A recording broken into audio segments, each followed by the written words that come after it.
ladies' finals day. And what a fascinating encounter awaits us all. The Queen of Miami, Serena Williams, against the diminutive Justine Henin.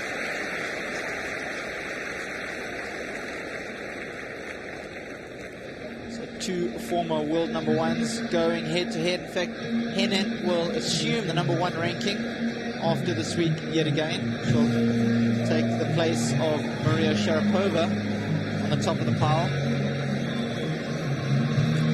Serena, three-time champion here and a runner-up. One of the best records of all time in Miami.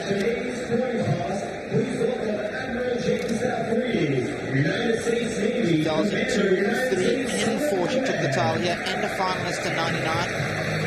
So she really does feel at home in Miami. Lives just down the road,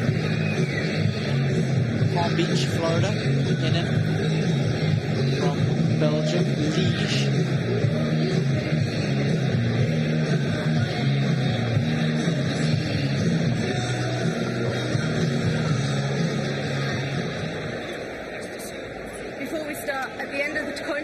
We're going to have a photograph with the Admiral and yourselves, and then we're going to do some photographs for just the two players on both sides for the photographers. So same conditions in your previous matches. I could just remind you, if you are going to challenge the call, if it's done in a timely manner. And also, we're going to stick to the 5-minute walk, strict 5-minute warm-up. Any questions? Serena, heads or tails? Ready? Yeah. It's tails. Receive.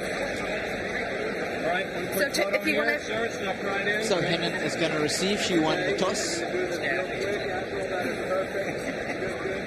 Mike Bears, photographer on the left, tournament photographer. So both sides. Capturing the memories.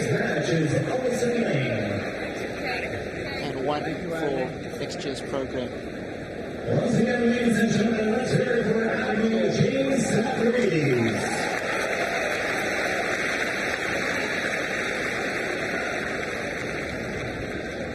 A lot to play for both players. Serena loved had a fourth title in Miami. Fantastic start to the year. Capturing yet another Australian Open crown. Really, 2006 was a year that she'll want to forget. Riddled with injury, that left knee bothering her.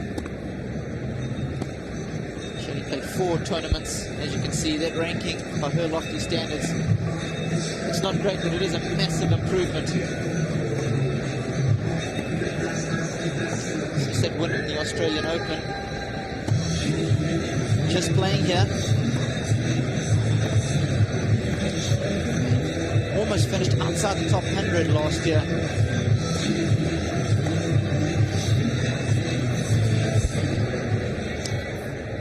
Henin, on the other hand, what a stellar year she had. By contrast, the diminutive Belgium made the finals of all 4 Grand Slam events, capturing a 3rd French Open crown, and finished the year strong by winning the Tour Championships. And you can see this year started very well as well, capturing titles in Dubai and Doha. Very similar sort of surface to this hard court. And this tournament really has not been one of the best by any stretch of the imagination for Henin. The best she's ever done is a quarter-final appearance. So just being in the final today, she's gone 2 better than her previous best. So she will have extra motivation to add this trophy to an already impressive collection.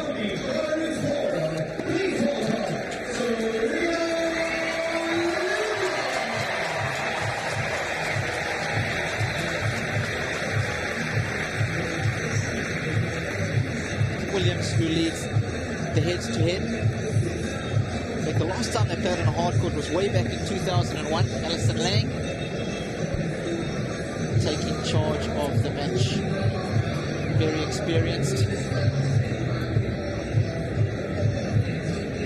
Last time they played was back in 2001 on a hard court at the Tour Championships. Williams won that encounter.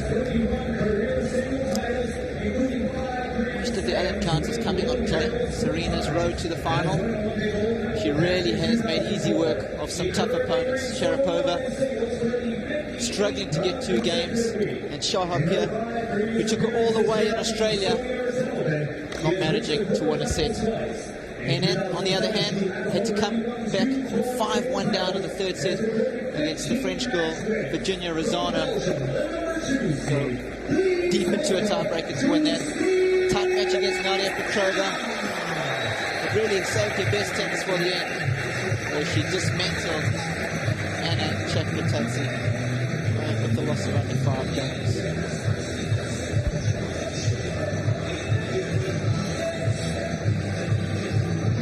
She'll have so many good feelings for this event. More often than not, when players play well early on in their careers at an event, they continue it. They just get an affinity for the place, conditions, the atmosphere, and it'll be no different for Williams. Carlos Rodriguez been with Henin for many a year now, since she was 14 years old. It's been like a father figure to her. And well, so many wonderful things with her. They've been through good times and bad times. And it missed Australian season early on in the year due to personal problems. 2 minutes. But it seems like they are all behind her. Tennis is the main focus. The weather conditions are absolutely perfect. Incredible venue here at Camden Park. Often referred to as the 5th Grand Slam, just to the right of the screen. The road that takes you to Miami. Camden Boulevard, just 8 miles away, is the Miami City Center.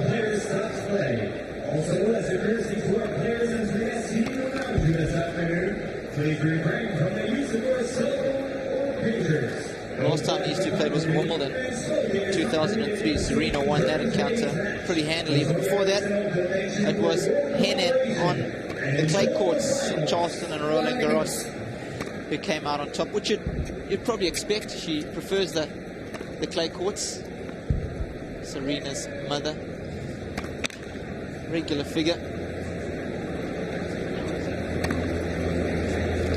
In fact, father Richard will be courtside today as well, and the women are allowed to coach in between sets. It's a new trial that they are having between 1st and 2nd set, and if there's a 3rd set, coach is allowed to come on for a minute and a half and discuss tactics, and it's been Richard Williams who's been doing that. Justine Henin won the spin. And you can see the different roads. A smooth one for Williams, much more rockier road for Henin, and lots of money up for grabs today. The difference almost double should you take home the title.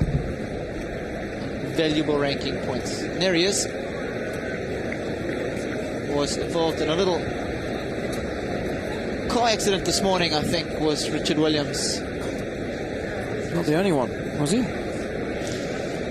No, apparently there were a few on Key Biscayne today. So I'm Robbie Koenig, and joining me in the commentary booth today is the ever-eloquent Jason Goodall. Welcome, Jason. Thanks very much, Robbie. Really looking forward to this one. It really is the battle of the best. Henin, of course, ranked #1 in the world, but Williams, at the moment, considered the best player in the world. Justine will want to put that right this afternoon. And this is the first time that they've met this year, since Serena, of course, was victorious in Melbourne. So there's a lot for both to prove this afternoon.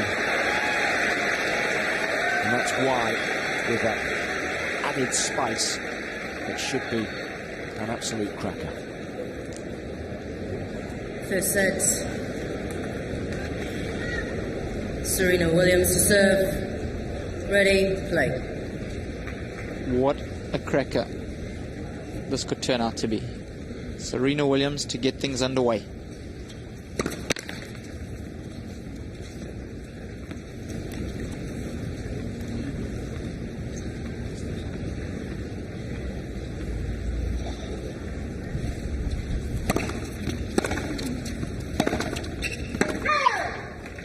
Left-handed.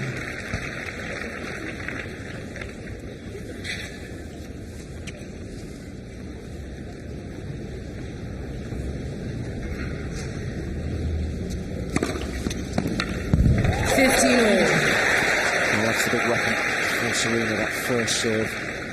She used it so well in the final of the Australian Open. Loves to put a little bit of slice on the ball. Trounced Sharapova. Did so again this week.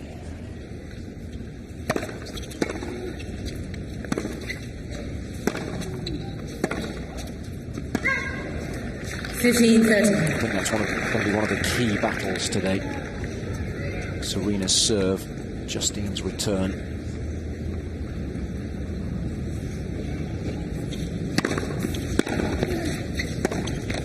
A little bit of a nervous start from Williams. Unforced errors early.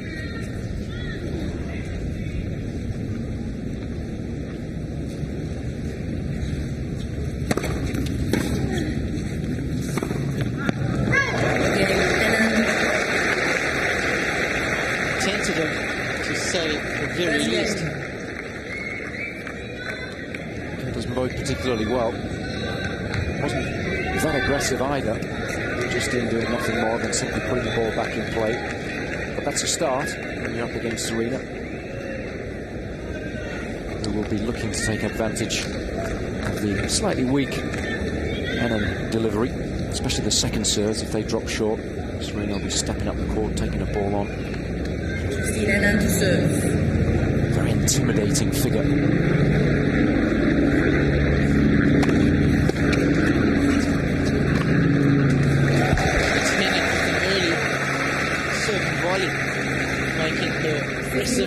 Intentions known. Never advanced past the quarterfinals here as Henin, so exciting times.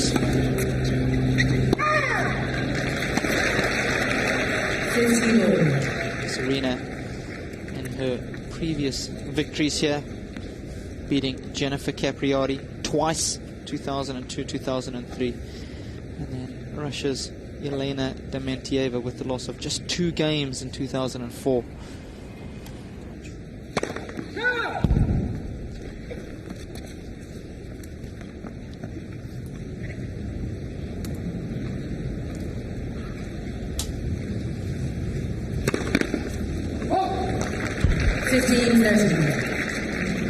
She's worked a lot on her serve throughout the course of her career.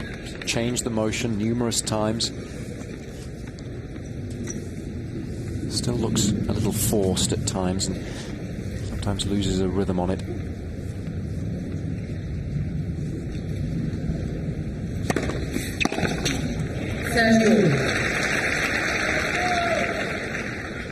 A little breezy today, especially in this stadium. Does tend to swirl around.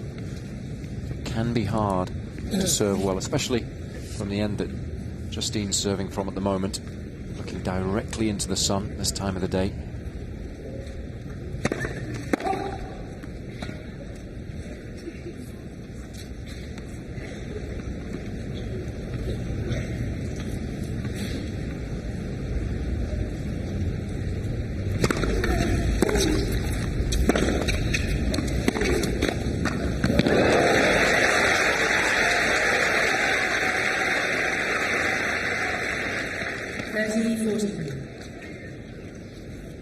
Actually mishitting this forehand.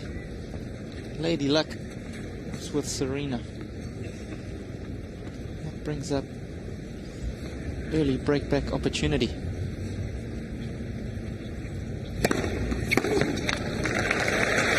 There's the serve you've been talking about, Jason. Much improved. She doesn't hit it very hard, not nearly as hard, obviously, as Williams. The placement is what is so key. And the variation too, very important.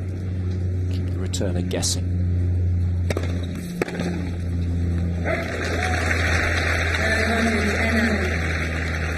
That's the key. If she can get Serena swinging, but hitting the ball a little late, a little off balance, because she's not reading where the serve's going to go, then she will earn some cheap points.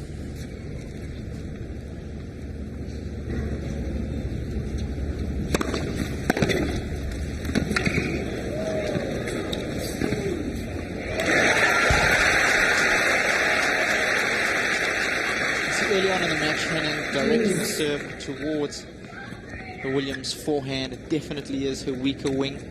under pressure, when she gets nervous, tends to decelerate through the shot.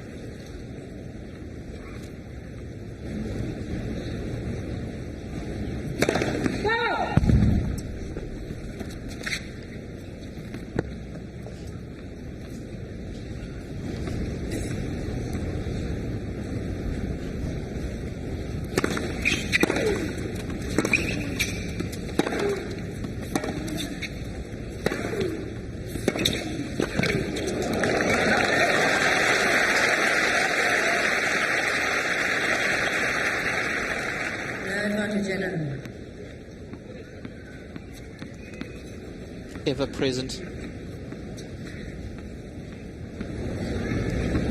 Told the world many years ago that both his daughters would reach the #1 spot.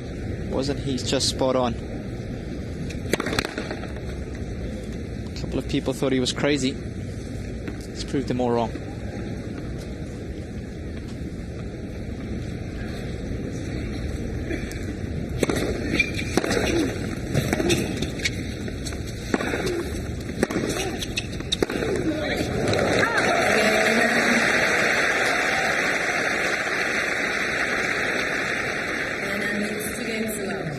Consolidation from Henin.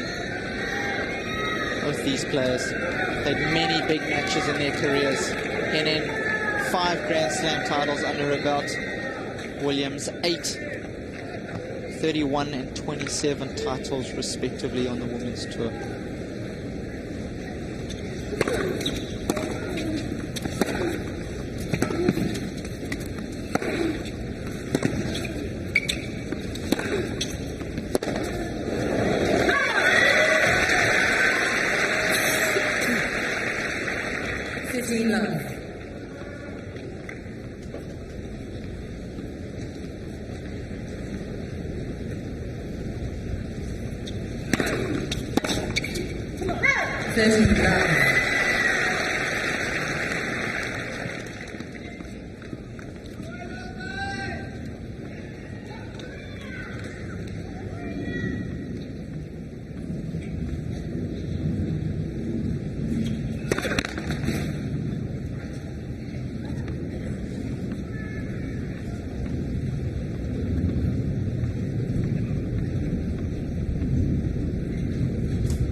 Perfect technique, but hitting through the ball.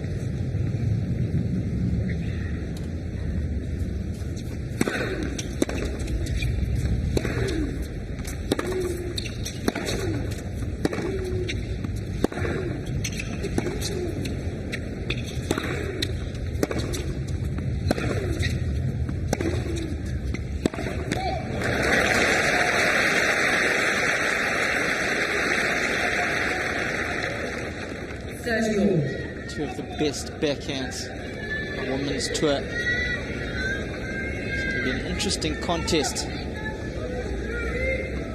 Who's will be able to stand the test of time?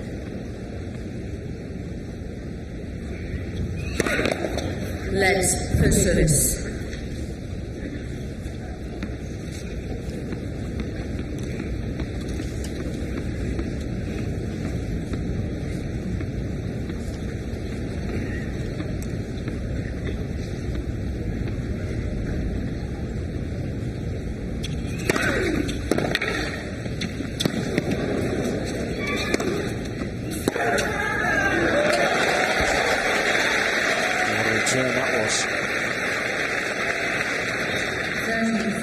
Sensible approach shot too. What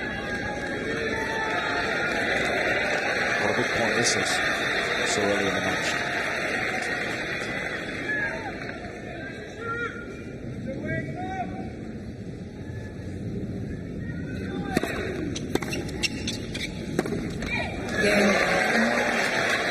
So very shaky start from Serena Williams, and it's Justine Henin quickly out of the blocks to a 3-love lead in the opening set.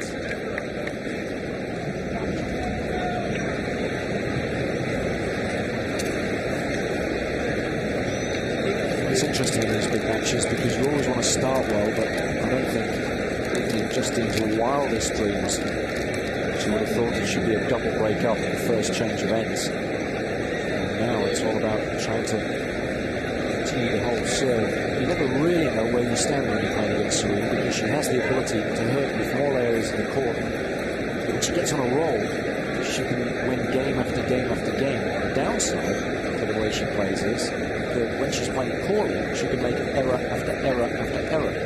And that's what's happened so far, 8 in total. And so therefore she will be a little worried, but she is so confident in her own ability that even though she finds herself a double breakdown, she will still believe that she can win this opening set.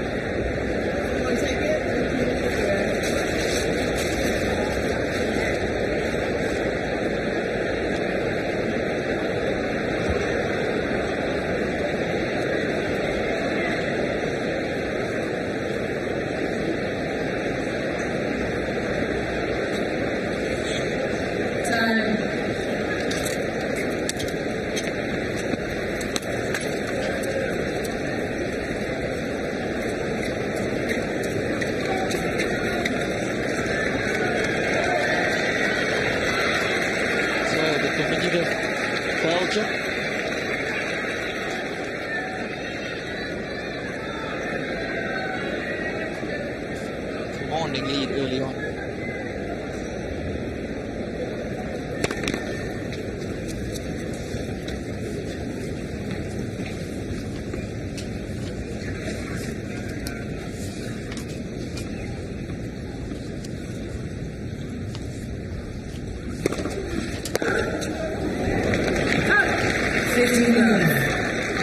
It's quite amazing to think she's never been past the quarterfinals before at this event. That really goes back to something I was talking about a feeling that you get for a place. It works both ways, doesn't it? Someone like Serena, so many good memories from this tournament. As soon as she arrives on site, as soon as she walks through the gate, even before the tournament, really looking forward to it. Whereas when you've had poor results there, exactly the opposite occurs.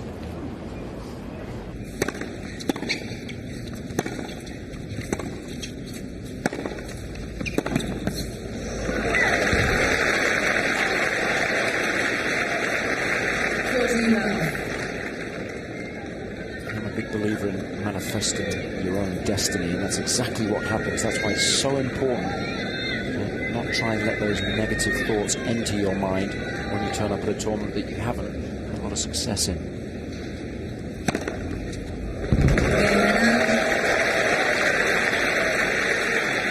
Bringing the heat up at 9.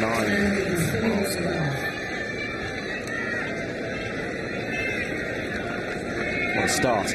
Couldn't have been any better.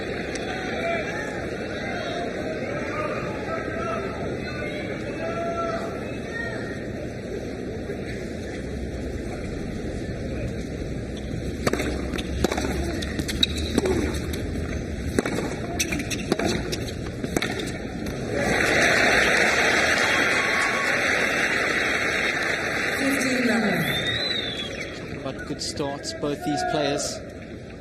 Fantastic start to the year. Henin 15-1 coming into this match. Williams 14-1.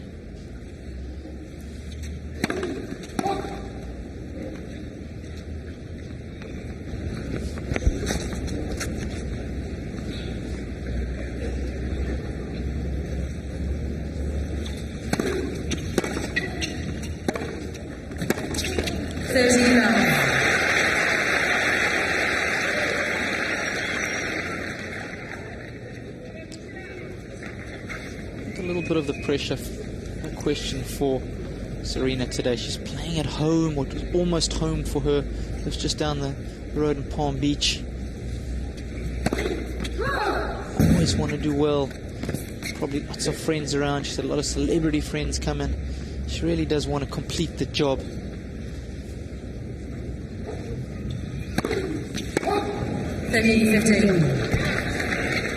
Wonder the expectation that she has on herself it's not just weighing her down a little bit at the start of this match.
Takes the ball so early. It was a pretty good delivery from Serena. Had a lot of work on it.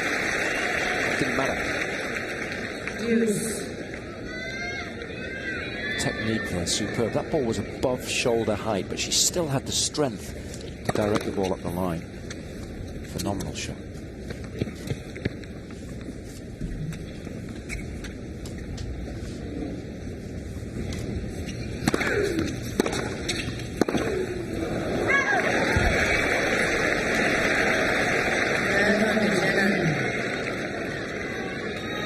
Shots in your game is not firing. Double digits, unforced errors on the backhand side. It's not a good sign.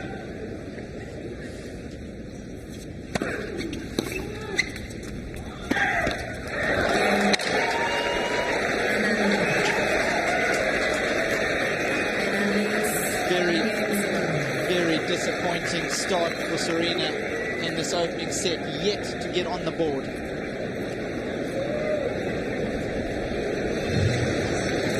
So surprising, really. Justine has played a very tidy match so far. Just 5 unforced errors. Serena making 3 times that many. That's really what's helped. But Justine has also been able to up the pace on the important points. The backhands work beautifully. She served well, the first serves in. I think she can't believe she's a triple break up. Amazing start to the match, but what she will know is, even though this first set now seemingly is in the bag, there has to be a response from Serena, and the question is, will Justine be able to withstand that onslaught when it comes, because surely it must.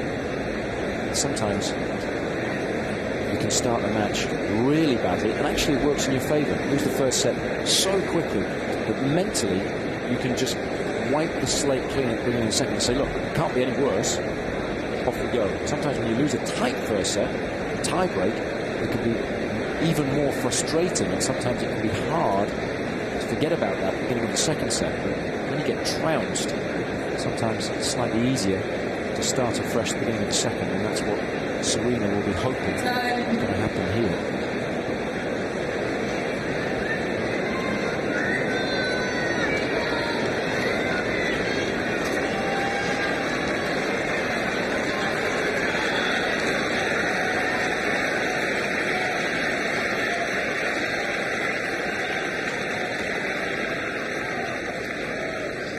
Henin from the south end. The sun will definitely be a factor. Right in the ball toss area. It'll be interesting to see how she handles it serving for the set.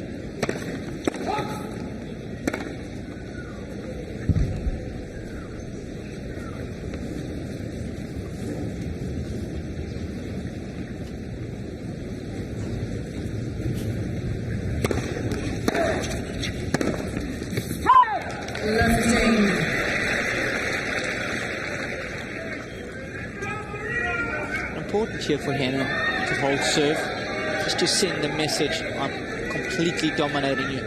She doesn't want to give Serena just the smallest look in.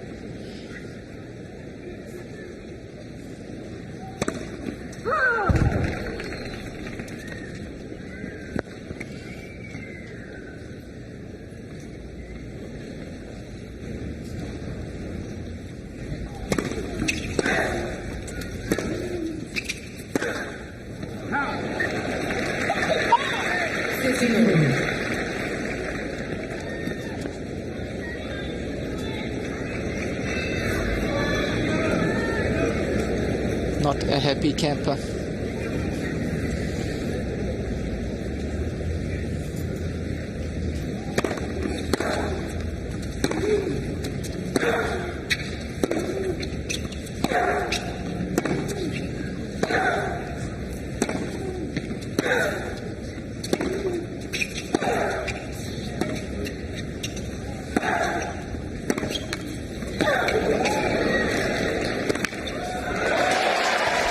Sensational.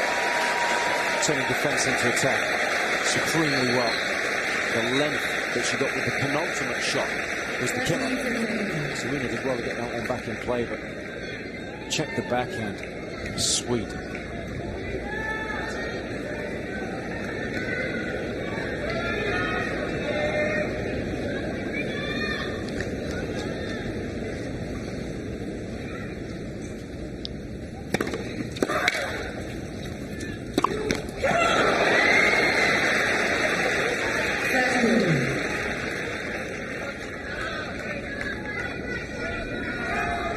Serena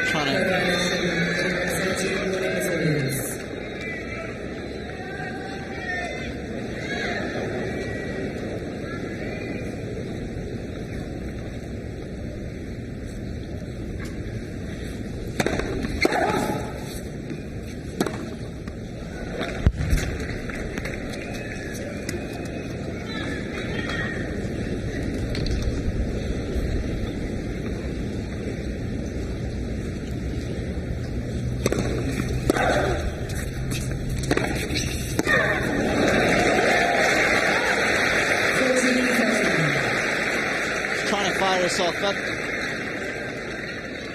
trying to get into this match, desperately wants to get involved. Henin with all the answers.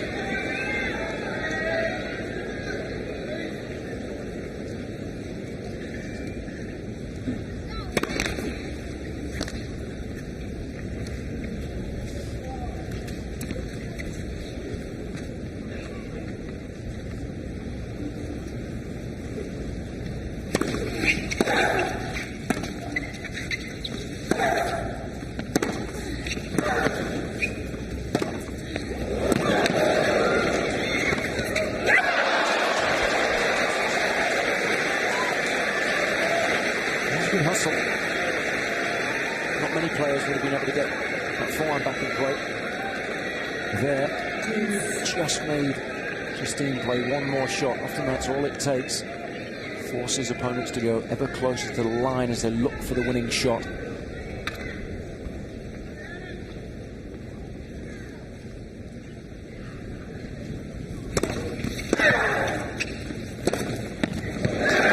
That's a play I like against Serena. Going back behind her. She's strong as an ox, but she does find it difficult to change direction. And somebody like Justine, all that topspin, is able to create lovely angles.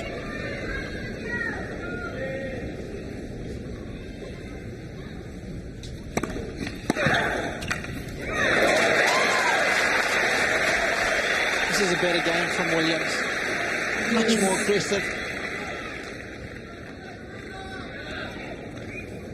Ball nice and early. Seen quite a bit of S&V from Justine today. Very surprising.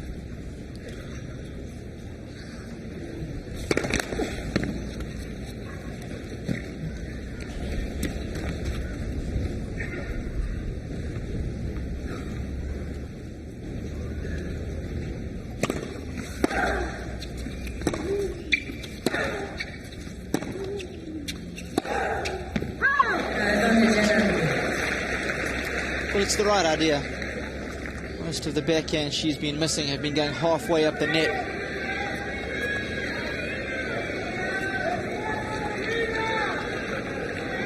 It's a much better miss. You're going to miss it long, miss it wide, get the ball over the net, show some aggression.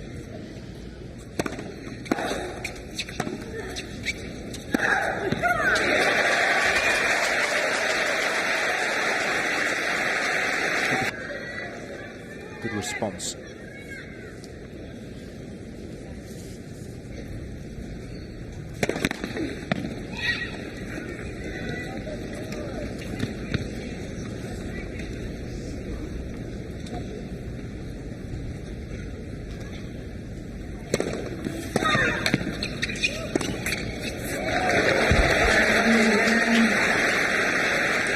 second serve is very, very close. And then sensibly not trying to do too much.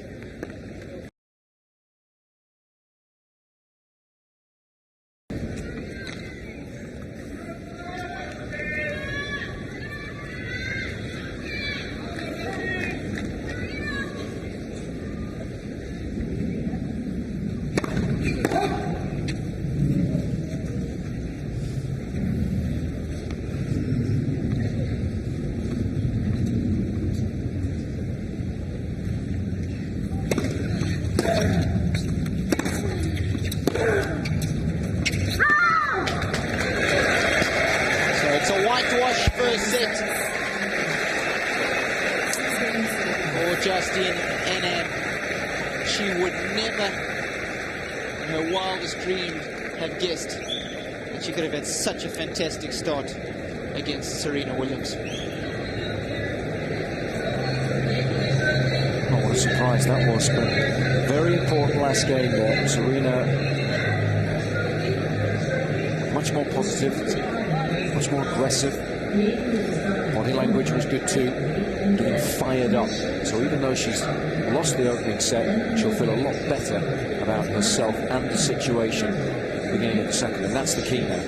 How will both respond? Can Justine keep this up, not making many unforced errors, serving well on the big points, putting Serena under a lot of pressure? Will she be able to withstand the onslaught that surely must come when Serena starts to time the ball a little better? The crowd will get behind her too. That's an important factor. As soon as she wins her first game, there'll be a huge cheer. That'll help to get Serena even more fired up. How will Justine respond to that? So, a lot of interesting questions to be answered at the beginning of this second set.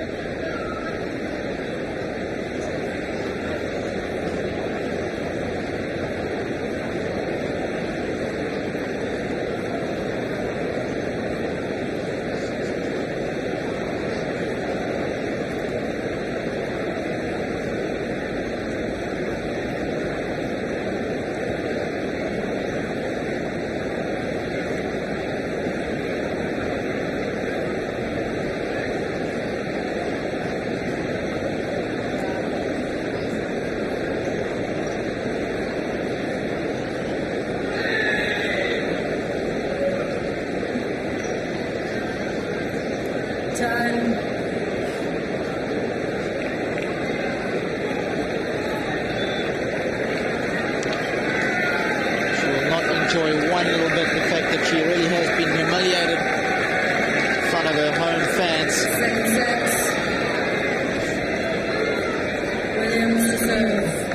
Sure, we can expect a positive and aggressive response from the younger Williams.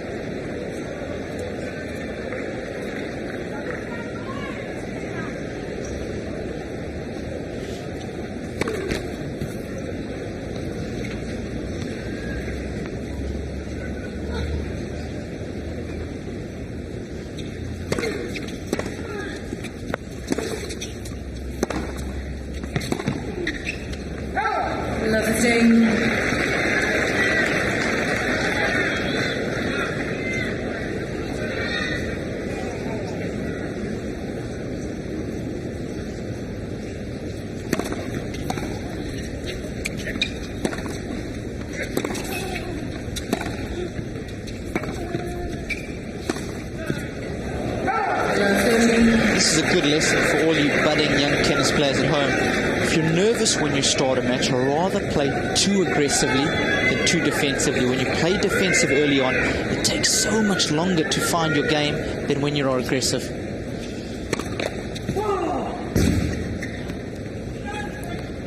Swing at the ball, get the body loose, get the arm loose.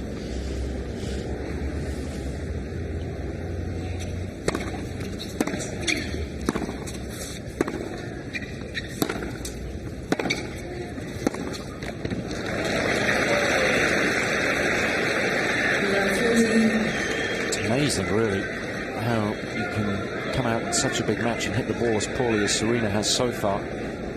Cannot find her timing at all.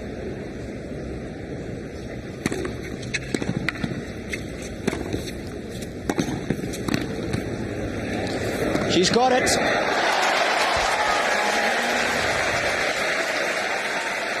Serena far too casual on that volley, not thinking Henin was going to chase it down. Certainly had an opportunity, went a little deep with it. We know Justine got an excellent set of wheels. Oh, spin she got on that ball by brushing up the back of it, finishing above her right ear. Sensational opening game. And while Serena is playing poorly, Justine playing very intelligently in that game, just simply putting the ball back in the court, allowing Serena to hurt herself. Must be said, she's got the tactics spot on, has Henin.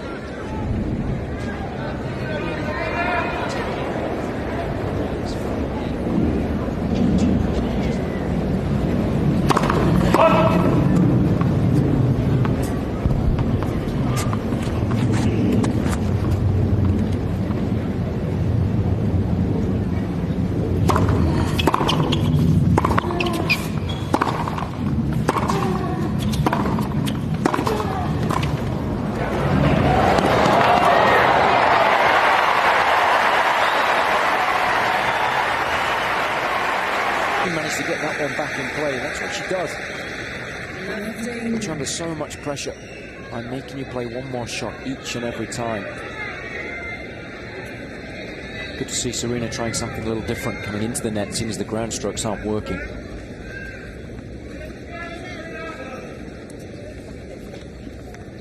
Sometimes, doesn't matter how good you are, you still have to be prepared to fall back on plan B.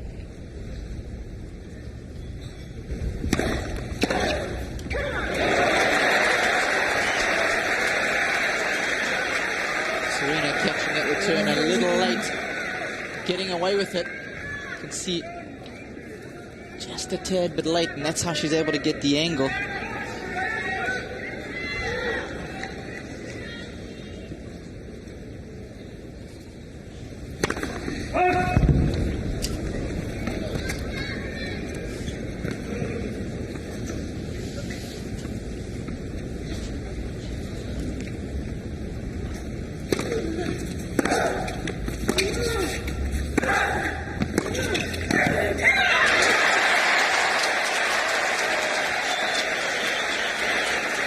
An intimidating cry from Serena as she crunched that backhand volley. The technique was perfect. Look how far out in front of the body she made contact with the ball.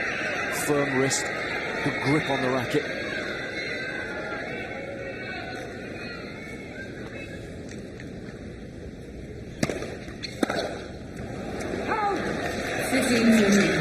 She used that serve well, a little slider up the tee. Not giving Serena too much pace to feed off. Ball moving away from her all the time.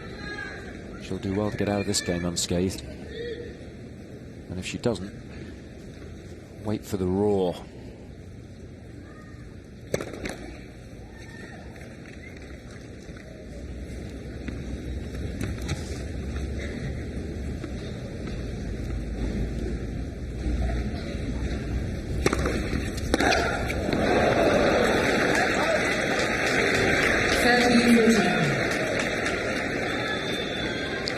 I tell you, if she was tight on the first two break points.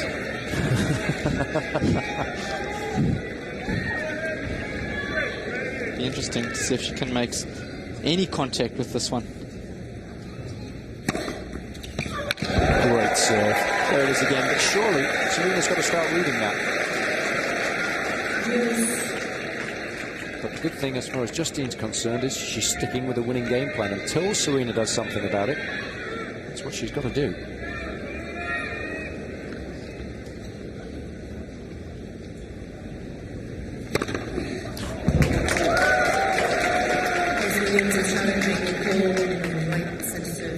Don't think she's going to get any joy out of this one, Robbie. I agree with you, Jason. I think that got a piece, and it only needs to get a minuscule piece of the line for it to be good.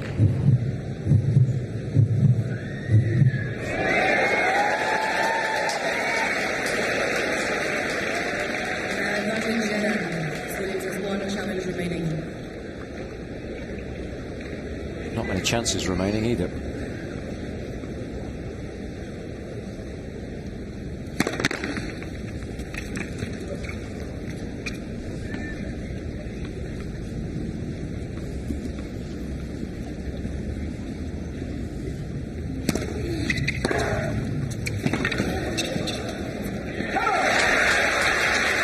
little bit surprised chewing to the backhand on both the first and the second serve. Yeah, I'd like to see maybe a little body serve, the first one there, or up the tee. That's the one that's been working, because that kicker, that second, plays right into Williams' hands. Gives her the angle to be able to create a much better return.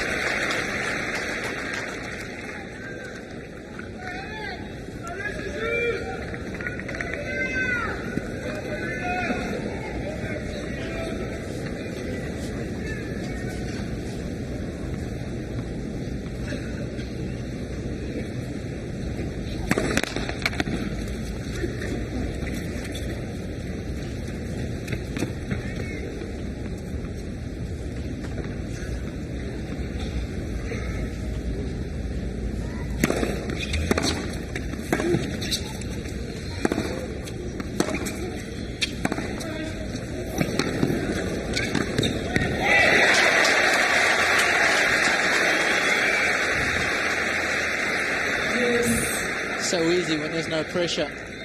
It's a little bit lucky with that forehand. Catches it a bit late, but wisely moving forward. She knew the only option for Henin was to hit the ball up in high defensive backhand.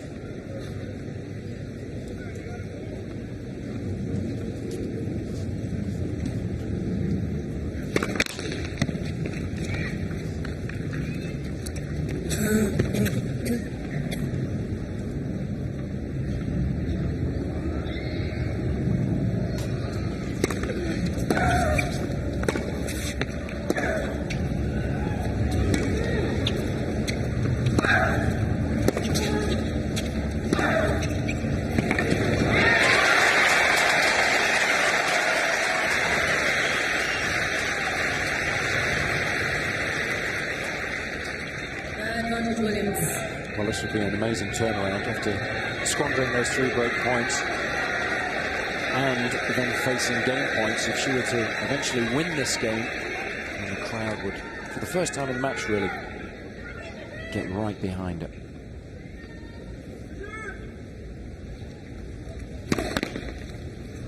Hasn't been able to buy a first serve when she's needed one most to finish off this game. In real trouble here now, Justine.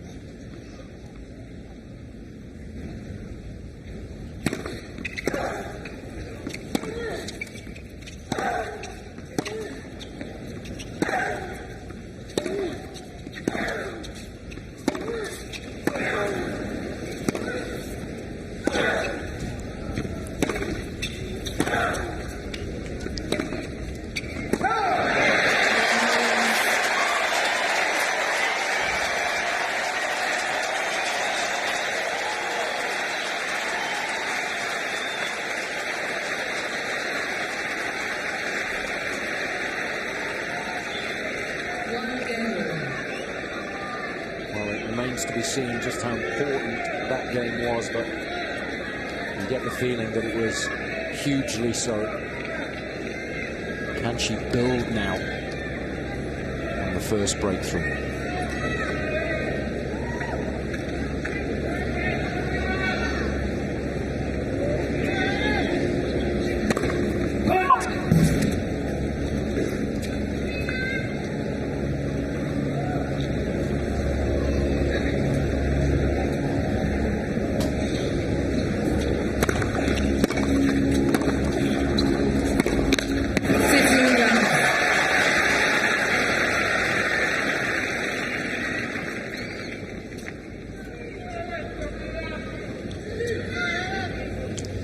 He knows how to play under pressure.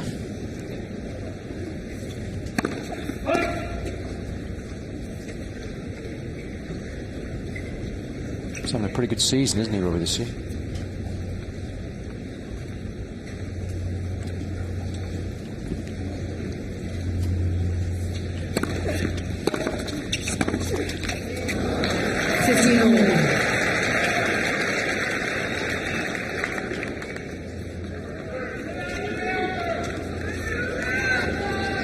For those of you who know as little as basketball, about basketball is what Jason and I do. We think there is Dwayne Wade, the Miami Heat basketball.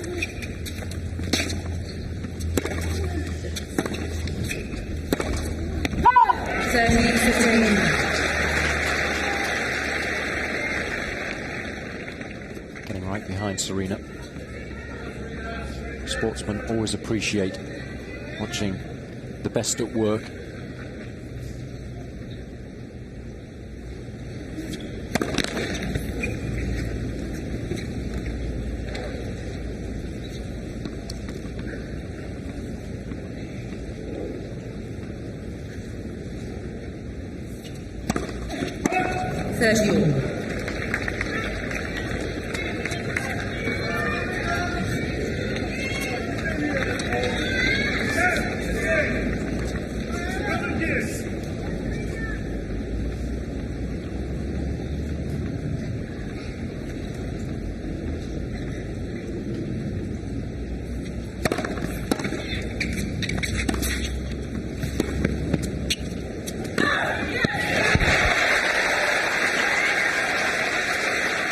Sensible point from Williams. Smash. Not as easy as it looked. Looking directly into the sun from that south end.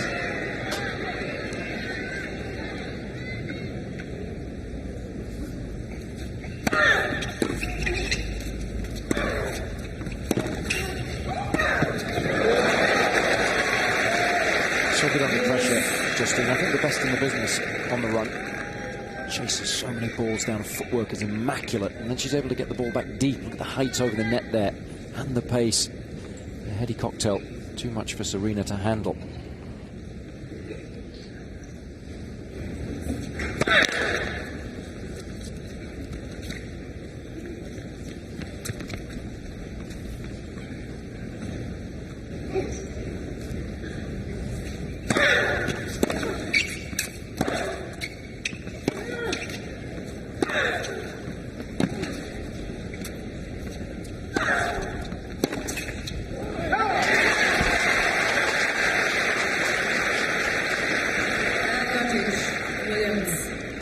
See Serena there, just electing the ball in the middle of the court, electing to run around her forehand, preferring to play the backhand.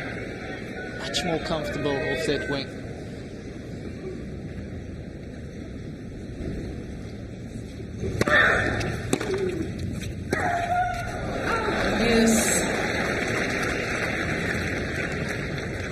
Well, maybe not entirely. Well, I think she's just still struggling just to get the footwork right, the timing. She's not seeing the ball. She's a little tight, so she's letting the ball come to her, letting it play her rather than really going after it. That's what you do when you're really confident and playing your very best.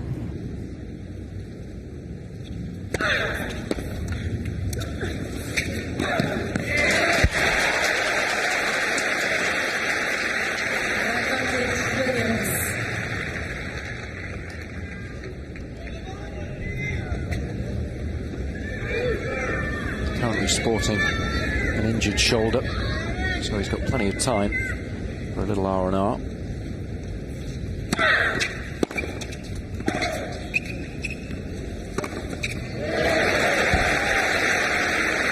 She's done such a good job of keeping Williams off guard. Williams almost certain that she was going to direct that shot to the forehand. No, she's been picking on it. What does she do? She goes to the backhand. Great awareness of the situation from Henin.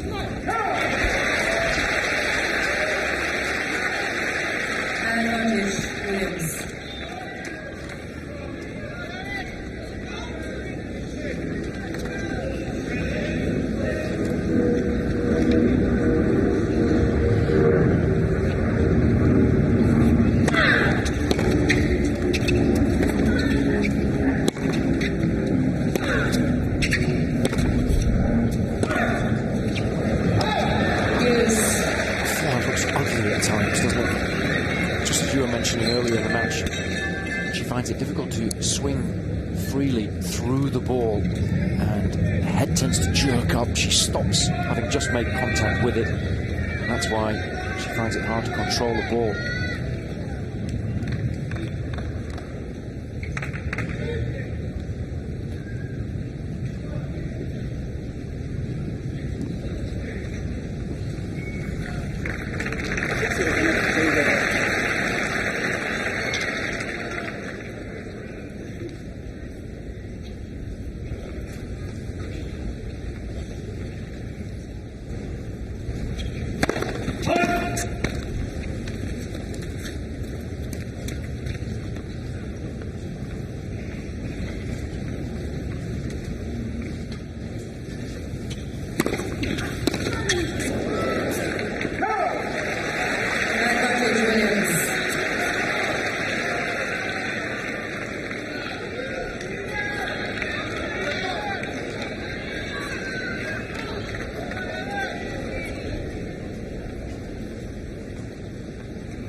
I like that tactic. Always important to try and get Serena off the baseline one way or another, and this is a good way to do just that. She is quick though when she gets moving.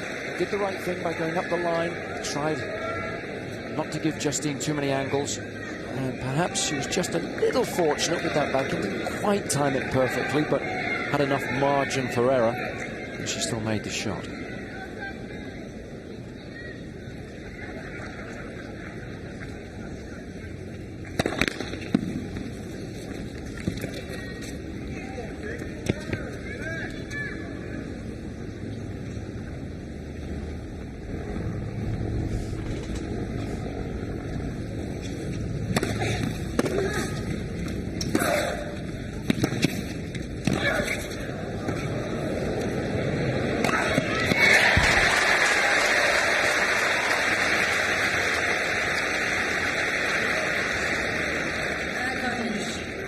Sensible volley, back behind Justine, and then again the smash isn't easy with the sun, but sensibly choosing not to hit it as hard as she possibly could, simply just directing it into the right target area. 7 of 9 when she's been to the net in the set.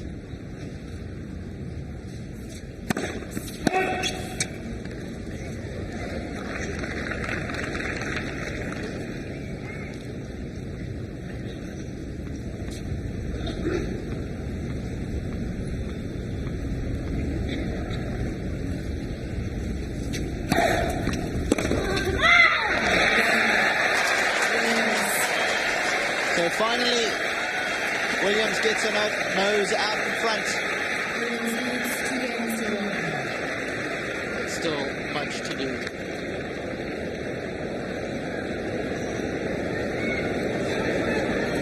Oh, it's interesting, those two games there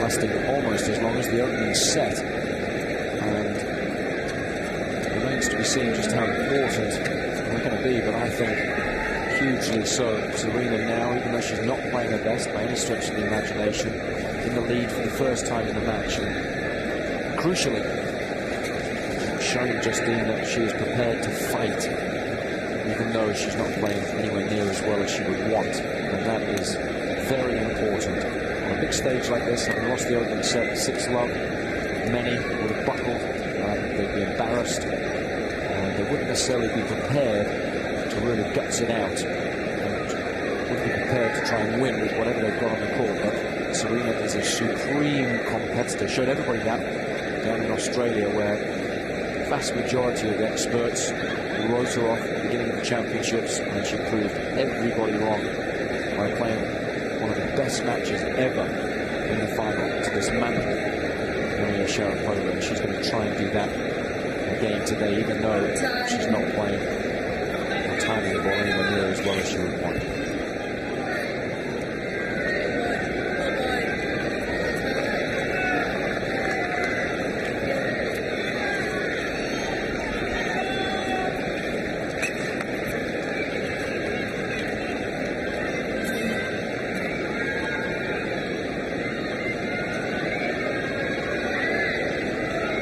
Thank you. Players are ready. Thank you. Seats quickly, please.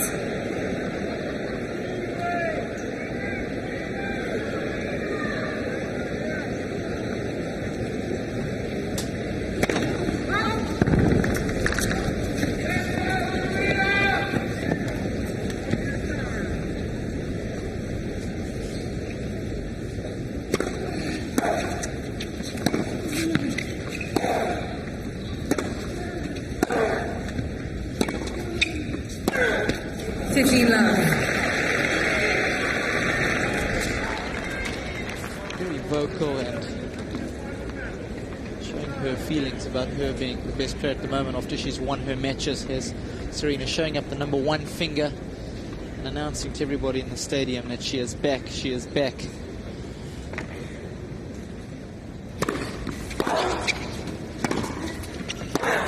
$30.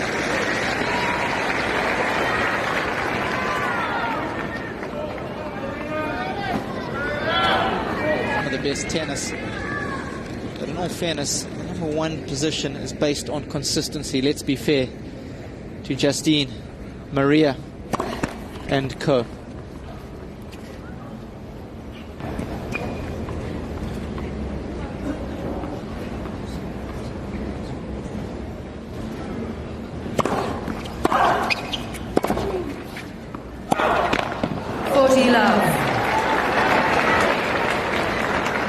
Serena's ever going to play enough tennis, perhaps, to regain that number 1 ranking. But I think she still feels in her mind that she is the best player on the day and that she can still win major championships irrespective of her ranking.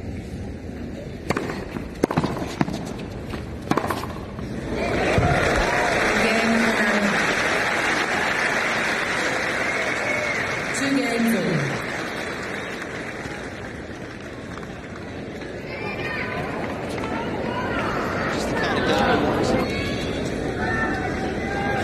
Surrendered 2 long games and then bounces right back.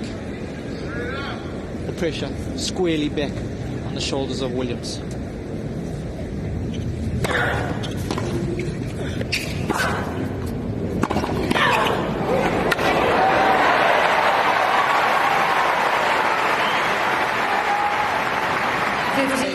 Today, when she's moved forward. Yeah, it's been nice to see because the ground strokes haven't been working. Into the net much more frequently in this second set. 15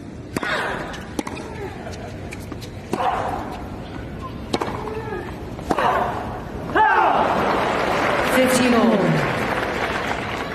Maneuvered. Made a lot of unforced errors.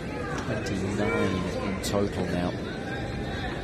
And she has tidied up the game considerably here in the second. Made just 11 so far in the first 4 and a bit games. And they've been long ones, so those numbers not too bad.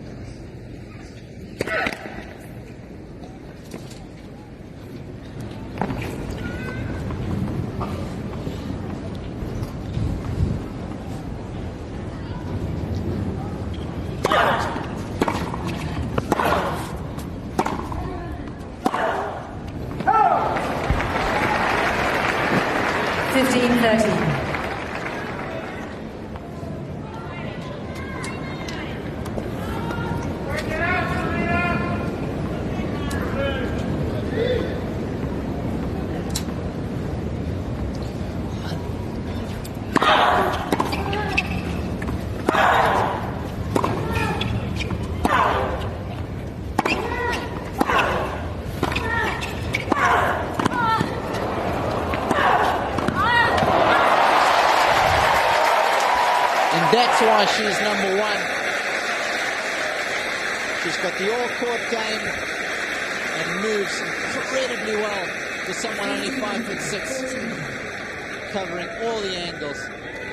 But that exquisite touch, well, just really can't teach that.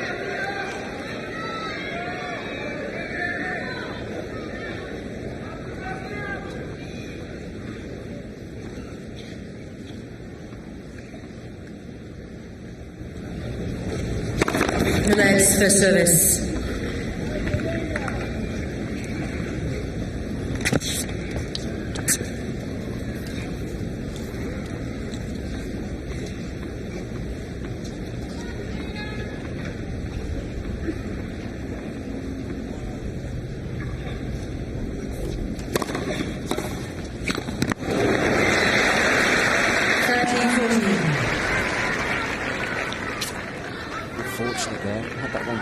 just over. Of course, Serena, all sorts of problems.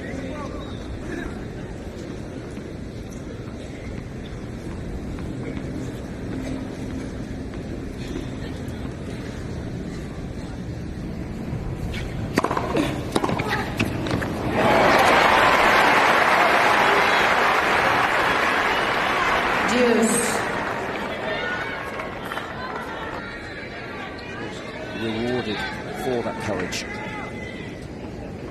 Tight on the return there, Justine.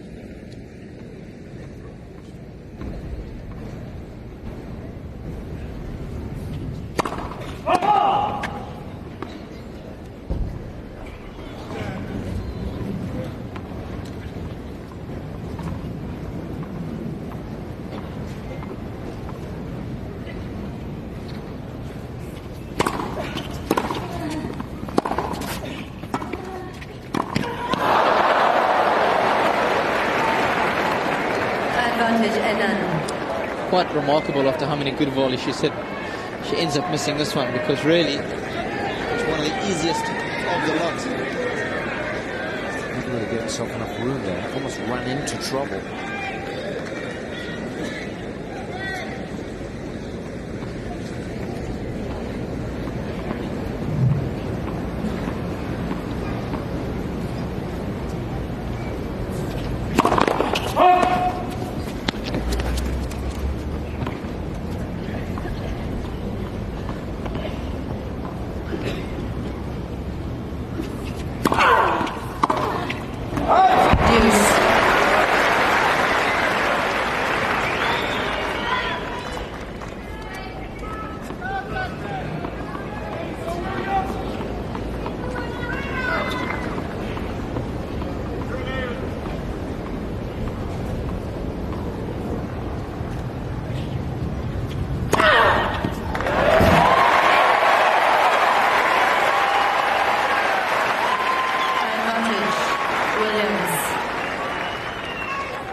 Must have been good, and it was an excellent response. 15-40 down, certainly volleyed a couple of times. Perhaps Justine should have done a little more with those returns, but then Juice coming into the net again and managing to win the game despite missing that forehand volley. So the fans now really starting to get involved in the match. They feel that Serena's now got an excellent chance of taking us the distance, and I think that's what everybody wants in the stadium.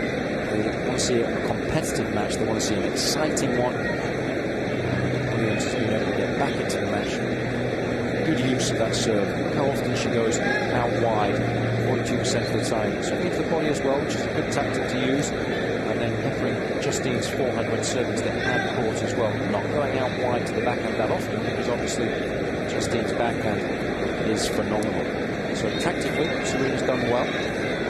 And Justine also spoke a lot about her serve, into Serena's backhand a lot, serving to the juice court, and lovely slice serve up the tee to the ankle. So both have come into the match with a very clear game plan in mind. Justine executed it perfectly in the first set, and Serena's doing a much better job with hers here in the second.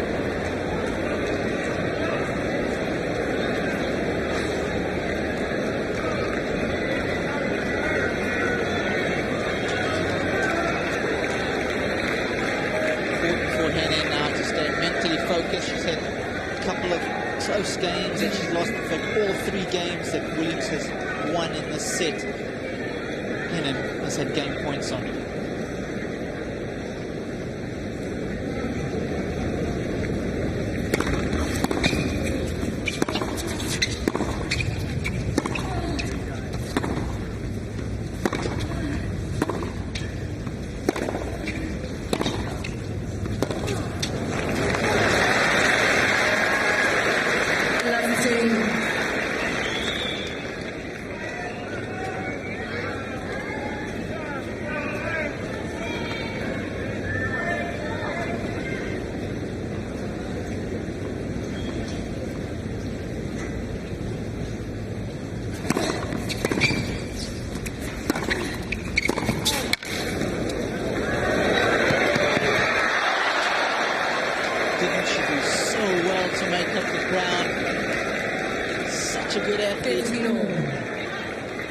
surely should have done a lot better. Justine did well to control that little half volley there. It's a tricky shot, especially in a hard ball where the ball does tend to bounce a little higher. And Serena knows that there's a chance.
Can get a little bit nervous. No,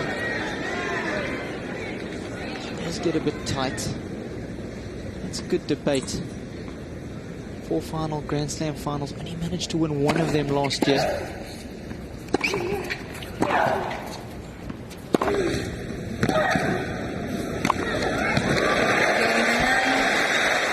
A solid hold. Lot of approval from Carlos Rodriguez. 3 games all. And the fact that she, even though she made 4 finals, which is obviously a phenomenal year, the fact that she was only able to win 1 of those 4, does that say anything to us? I think so. It does get very tight in the big matches, yet she's still able to win enough to be ranked #1 in the world and still have an excellent career when you look at the numbers. But she could have had a phenomenal one so far had she won more of those big matches and not got so tight.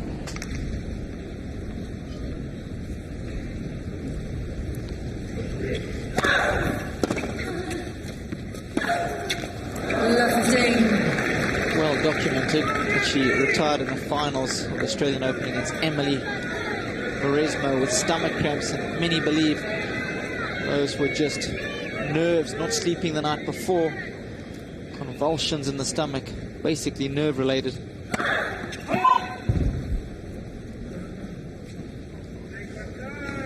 It'll be interesting to see if she can hold out for her first Miami crown.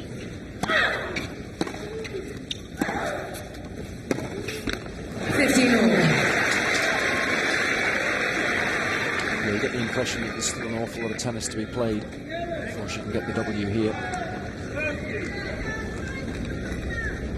Serena poses so many problems, even when she's not playing well.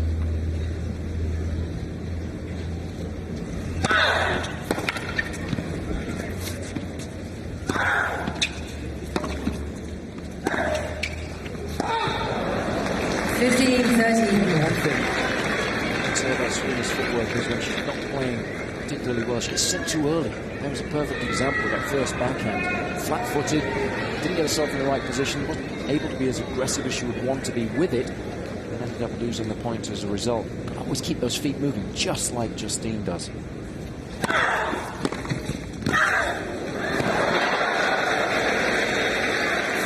14. Your return, so Rob, just blocking out to the feet of the incoming serve and volley, and then just ready to let your partner do the damage. I think I could handle the 99-mile-an-hour serve.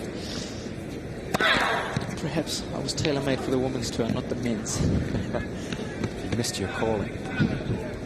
Although I think you'd struggle to play in those earrings. Weigh me down. 30-14. Again, Justine has break point, fails to make the return. 3 times that's happened now in the last couple of service games. Justine has had a lot of opportunities. Currently, not making the most of them.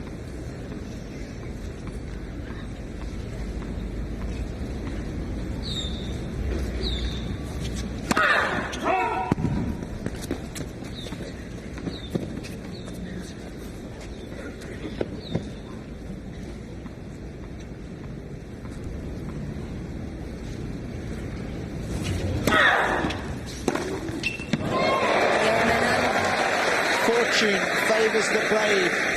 That's why it's so important for Justine to play aggressive tennis. And the trophy now well within sight. Well, what a return that was. Just saying how tight she looked in the 3 previous break points. She failed to make a return sensibly. Did something a little different there. What was so good about it was the fact that having run around her backhand, she didn't try and club the ball. She let it come to her, and on contact with the ball, the racket was just slightly behind the wrist. So she was able to create a lovely angle, and also just brushed up the back of the ball to get a little bit of extra topspin, which the necessary elevation for her also brought the ball dipping down just inside that single sideline. So Serena had absolutely no chance to respond because she didn't read the shot at all. The disguise was perfect, and the ball was always moving away from her. So what a time to pull out such a magnificent shot. The question is now, is she going to be able to hold her nerve and her serve? Because she's just 2 games away.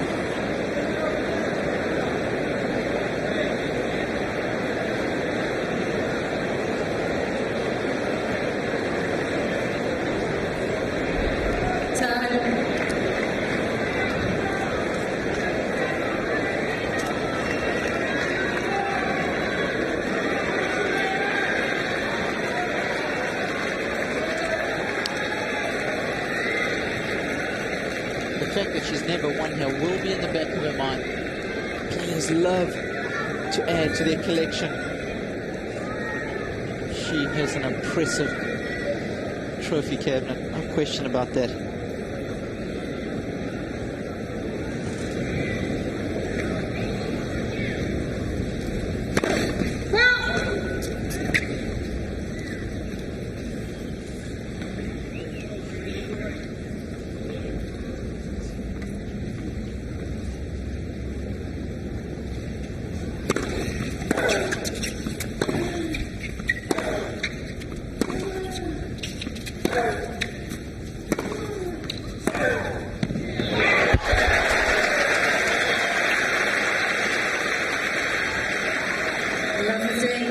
Sometimes when you find yourself setting the break down, you relax a little more because you feel you've got very little to lose. Serena doing just that on that opening point. Justine's got to make sure that she continues to take the game to her. That's more like it.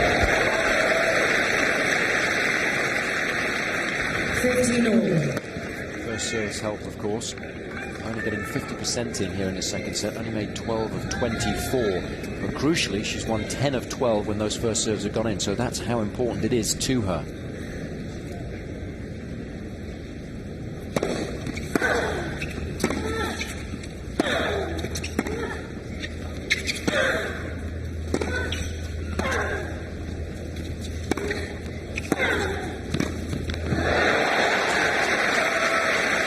Anticipation from Serena there. She was already moving to her right before Justine made contact with the approach shot. She knew she was going to go up the line with it. So as a result, she was in a slightly better position. She was able to prepare just that little bit earlier. And the quality of the forehand, therefore, was just that little bit better. And then under too much pressure, wasn't able to handle it.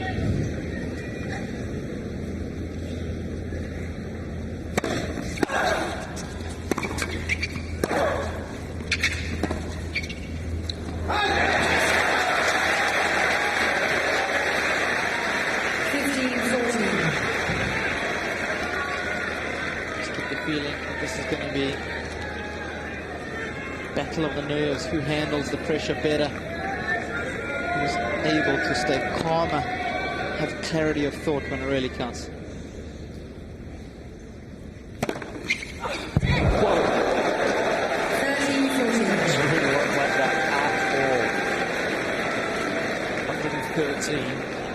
aimed straight at her belly button. Swing and a miss.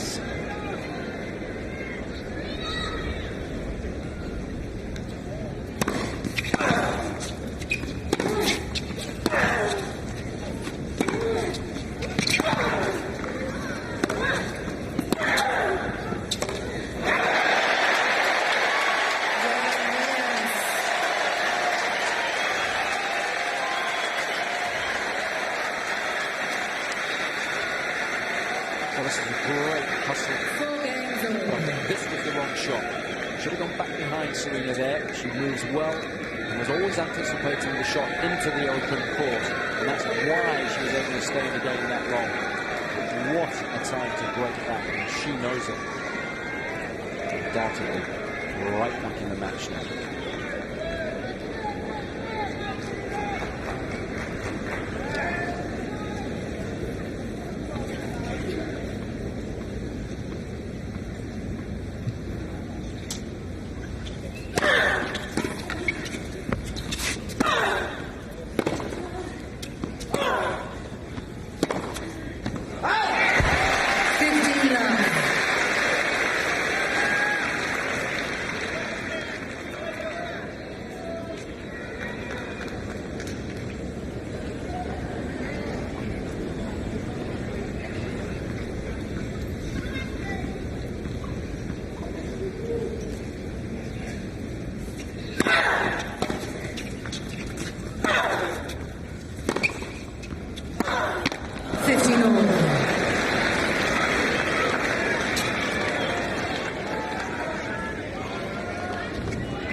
He's seen it all.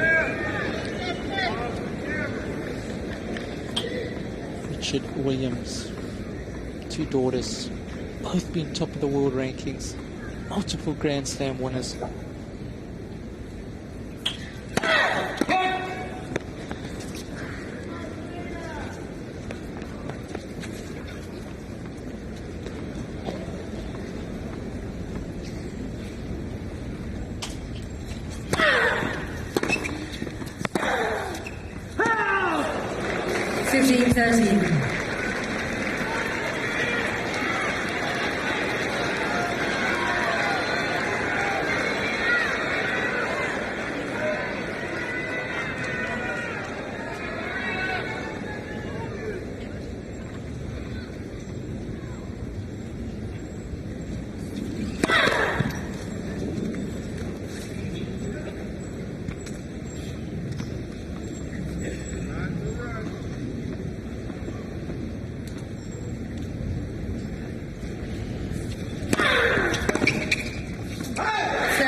Better second serves from Serena. And probably expecting something more middle of the courtish she could have a crack at. Bold play. Can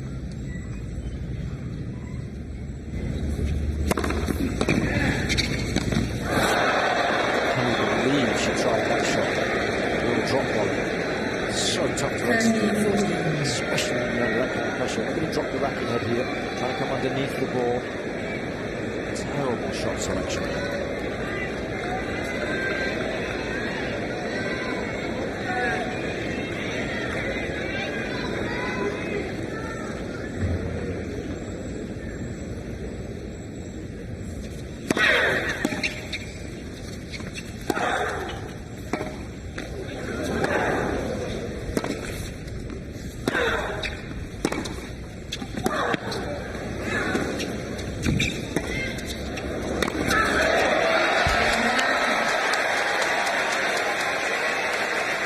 So just 4 points left for Justine Henin before she can hold aloft the Sony Ericsson Trophy.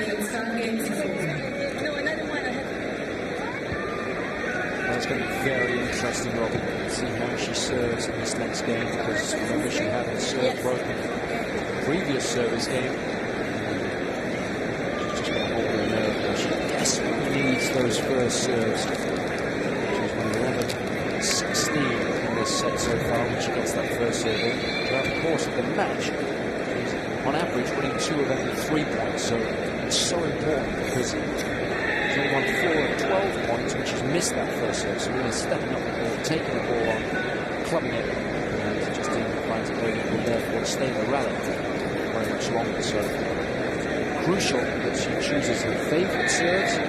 She chooses the serves that are most beneficial to her, and that means going into the body or to Serena's forehand. She cannot afford to give Serena any looks in the second serve, especially with her backhand. So this game is going to be very interesting.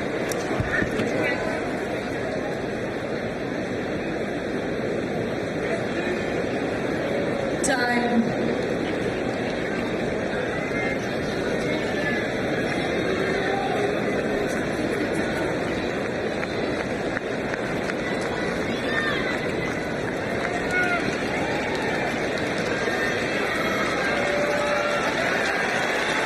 Contested B at the Cannon Park Tennis Centre.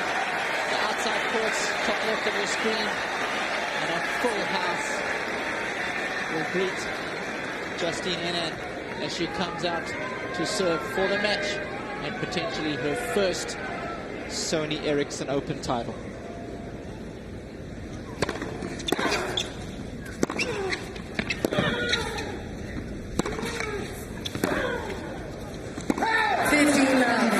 Like the tactic, going back behind Serena, peppering that forehand for the perfect first point.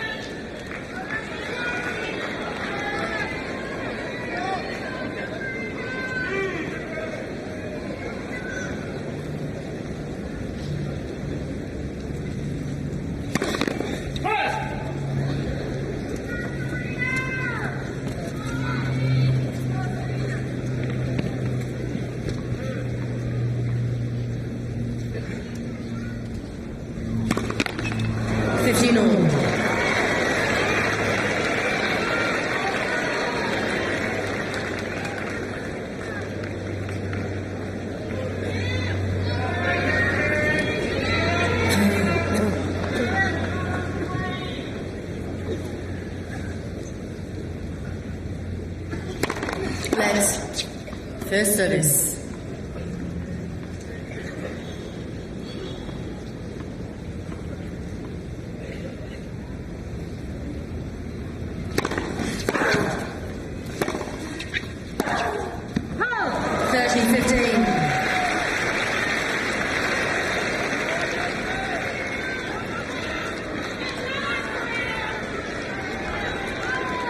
Just 2 points away.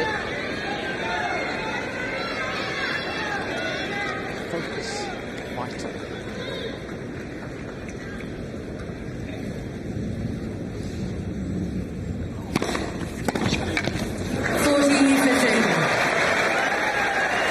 And it's the first serve after hour and 21 minutes that produces the first match point for Henin.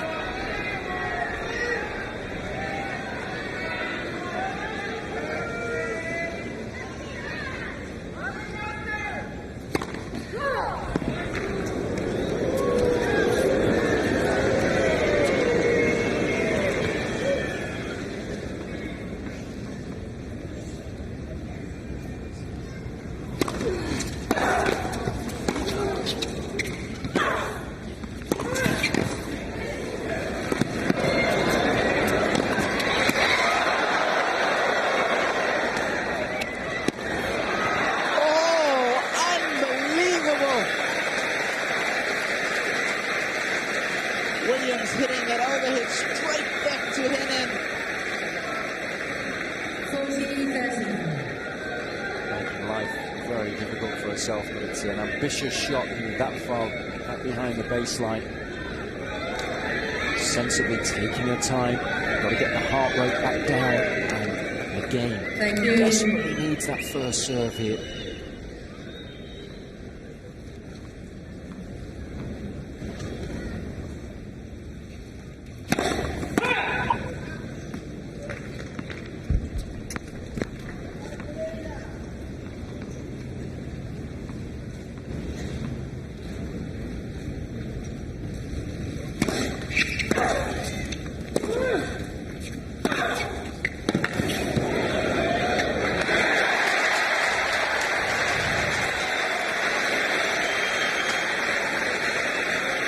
It's Williams stepping it up when it counts.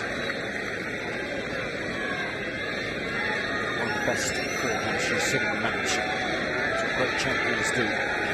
Respond well to adversity. The plot thickens.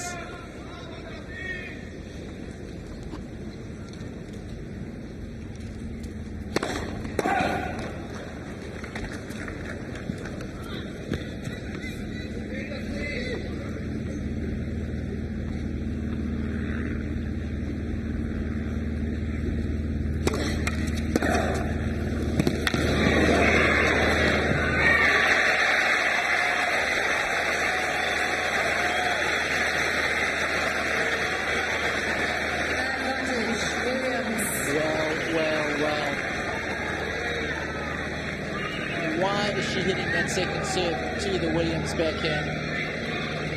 Only she knows. But now a valuable break point for Serena.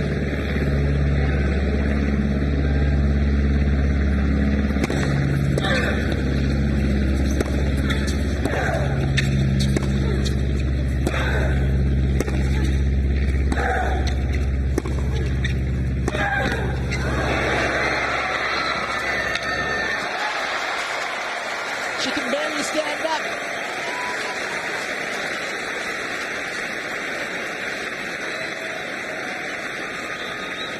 Well, what drama here, because watch as she moves to the ball and just makes contact with it, just goes over on the right ankle. So fortunate that Serena couldn't get to the ball. Look at that nasty little twist. What a time for that to happen. Almost disastrous. What's the right ankle there? Ooh. Serena only just failing to chase the ball down.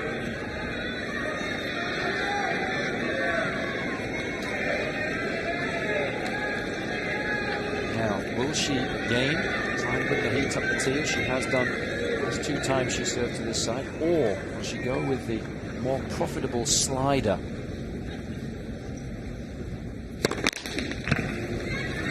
Can't work that one out. I don't know why she's using that serve, which hasn't really worked for her throughout the entire match. The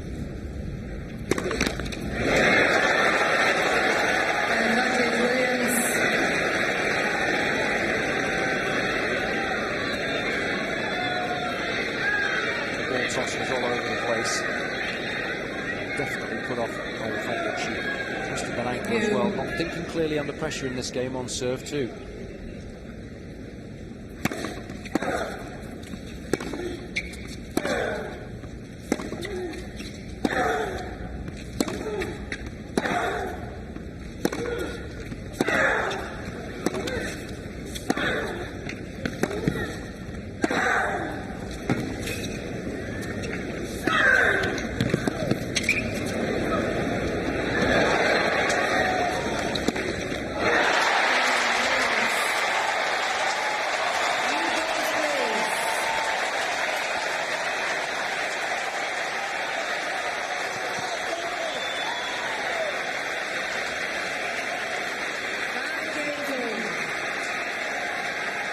We have a battle on our hands.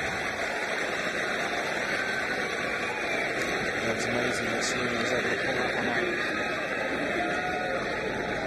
She is, as she likes to call herself, the ultimate competitor. I have to say though, Justine allowed her back into the match by not serving particularly intelligently.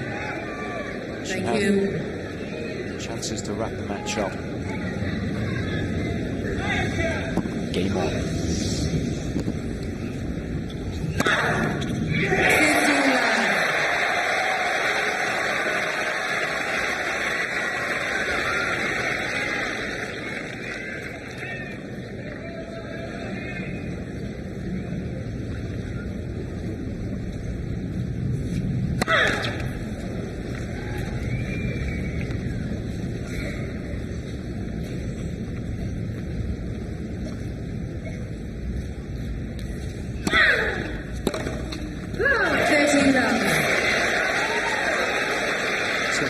interesting to see if Serena can hold serve here, how Justine responds. It's very hard sometimes when you've had chances to win the match and haven't been able to make the most of them, to get that out of your mind.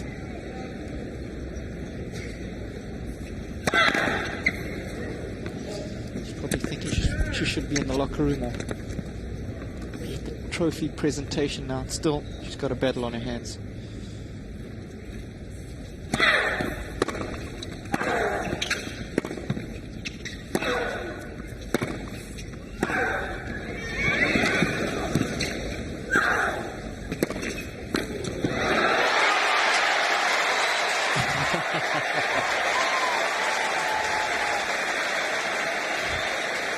What a point. Williams at her very best, and interviewed well on the last shot of the rally there.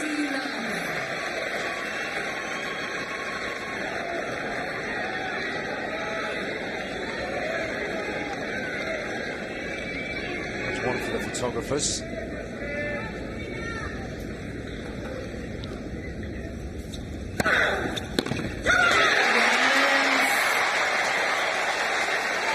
Well, what a response. Superb. And it's Williams.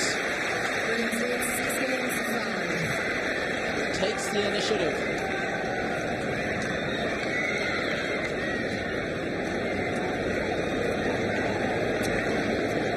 Fascinating to read Justine's mind right now. Swirling with negative thoughts. It's so hard to sit there at the change of eight and remain positive given all that's occurred in the last two games.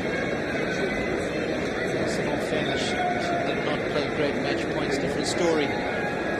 Serena had come up with an incredible passing shot or an exceptional return of the first serve, but Henin has only got herself to blame. Both times in match point, failing to get the first delivery in, missing by miles.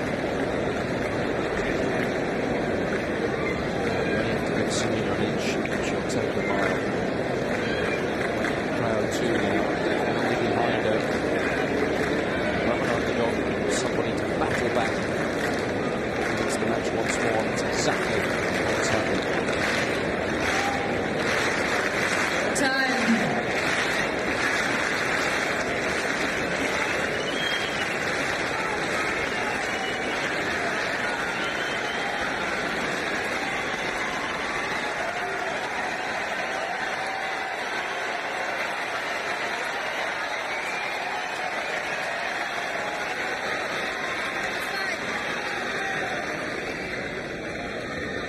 So Henin, who has had game points in every single one of games in the second set, could have run away with the set 6-love if she had taken all her opportunities, but now finds herself serving to stay in the second set.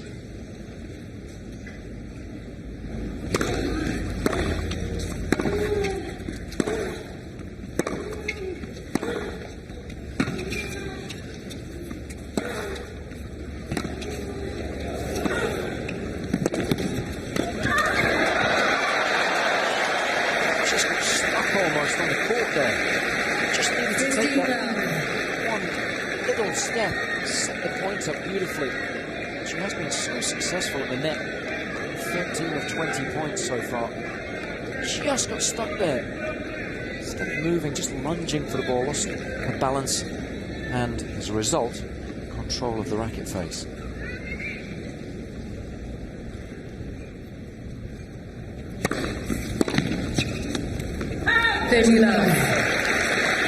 There it is, so simple. Solid 100-mile-an-hour serve to the forehand with a bit of slice. Plenty of room to maneuver the ball. She gets the free point.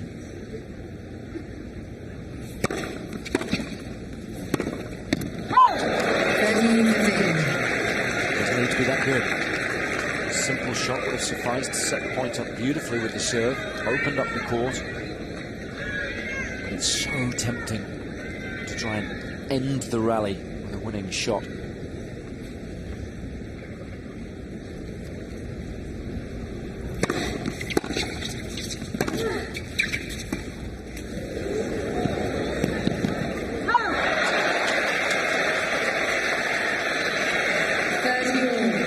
It's a nice little drop shot, but again, Justine tempted to go just a little too close to the line. Simple bunt. We've done the job there. Again, trying to hit the winning shot instead of just being a little more patient, letting the rally unfold.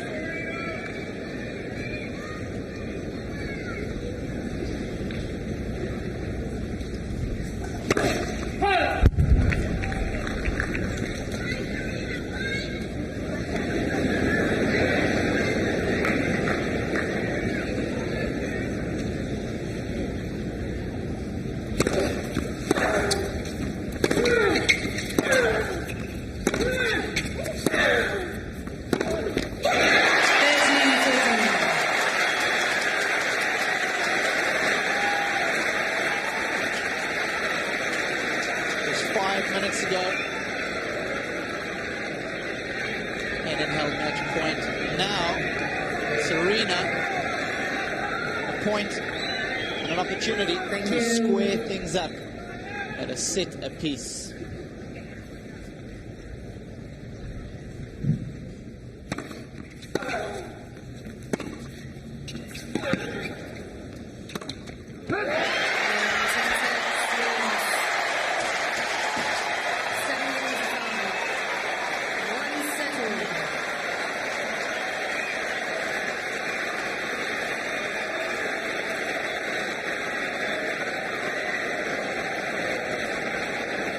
What can you say? Fantastic comeback effort from Serena Williams, but Henin has only got herself to blame. 2 match points on serve.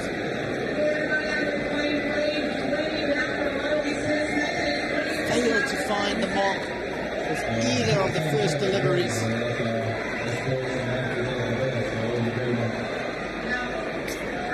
What I find interesting here, Robbie, is that surely now, as a coach, you would want to get out there on the court and speak to Justine. We've gone through a whole host of negative emotions in the last 10 minutes having served for the match. You do have the opportunity on the WTA Tour to do just that. Now, therefore, there's an ideal opportunity to try and get some positive thoughts going through her mind. Just strange letting her sit there and stew. It's very difficult when you've had match points and you haven't been able to convert them. Momentum now firmly with Serena. I know some of the women feel that coaching should not be a part of the game. Perhaps that's why Henin has chosen to get Carlos Rodriguez out of the court, feels that it's her responsibility. Respect for the game.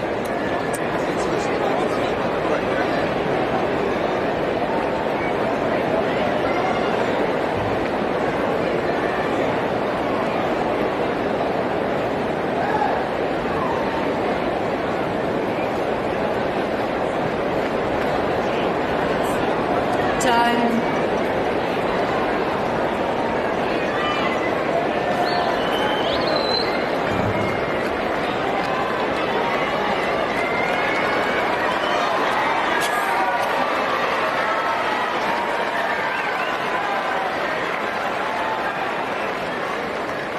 Final set.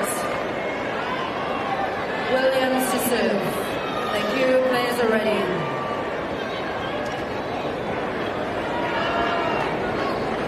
Seats quickly, please. Thank you. Who will be the 2000 champion, 2007 champion at the Sony Ericsson Open. I thought you were going retro on me there, Robbie. Back to the future.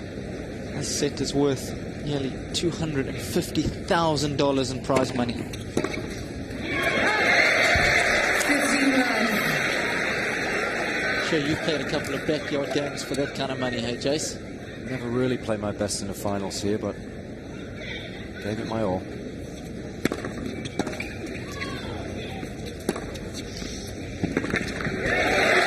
Lovely back. obvious option is finessing the ball instead, which is nice to see. I'd like to see her do that more frequently. And when she does bring the heat, more effective.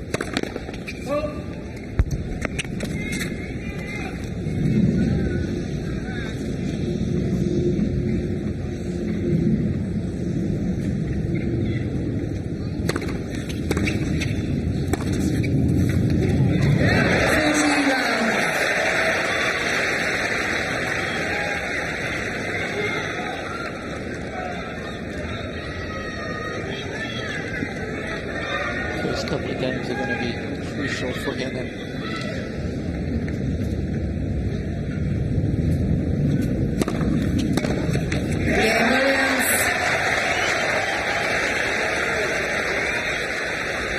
Really just get the feeling that if Henin goes down early break in this final set, it really could be all she wrote. Mentally, it's going to be a big struggle for her, Jason. A huge struggle.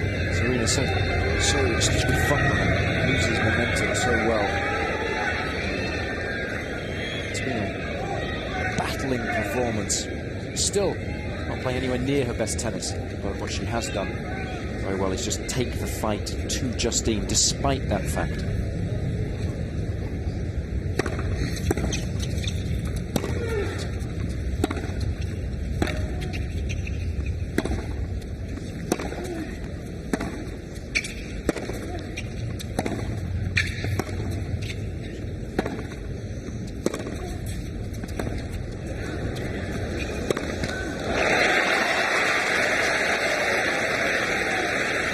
Interesting glance towards her coach there.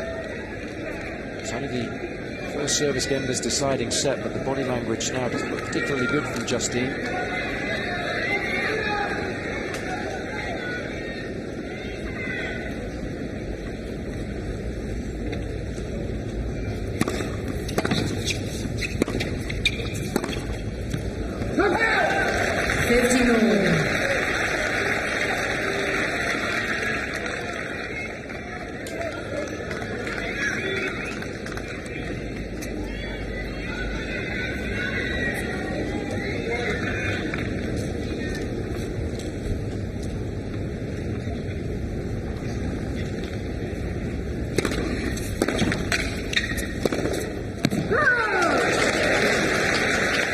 See a player have match points, such a crucial match like this. Always casts my mind back to the McEnroe-Borg encounter, Wimbledon final. Borg had so many match points in the fourth set tiebreaker, lost the set, and then still managed to go on and win the title.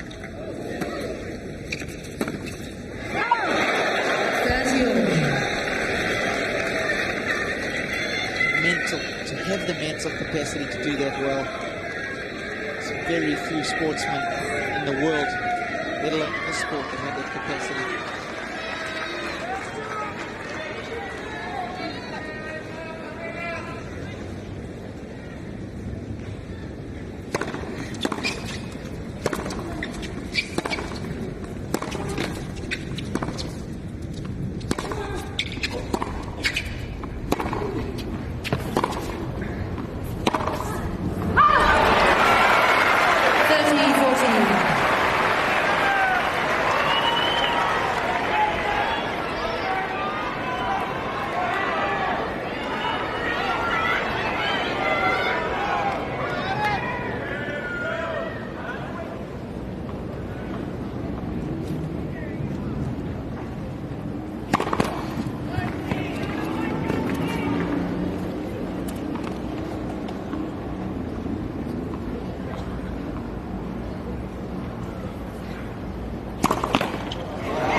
Serena did, but she had to break serve to stay in the match. That's what Justine has failed to do.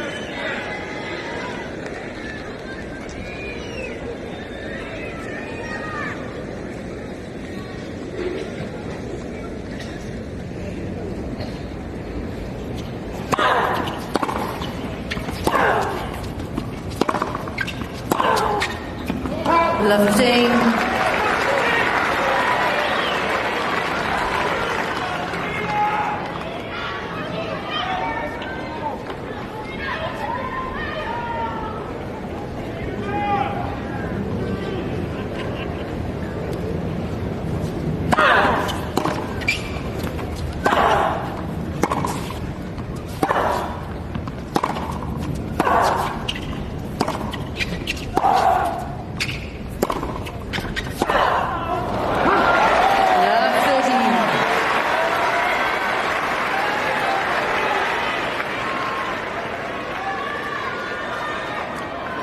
Henin's going to wind it back in. Williams going to have a couple of match points. And then who knows what's going to happen after that. Just got that feeling about it, this match.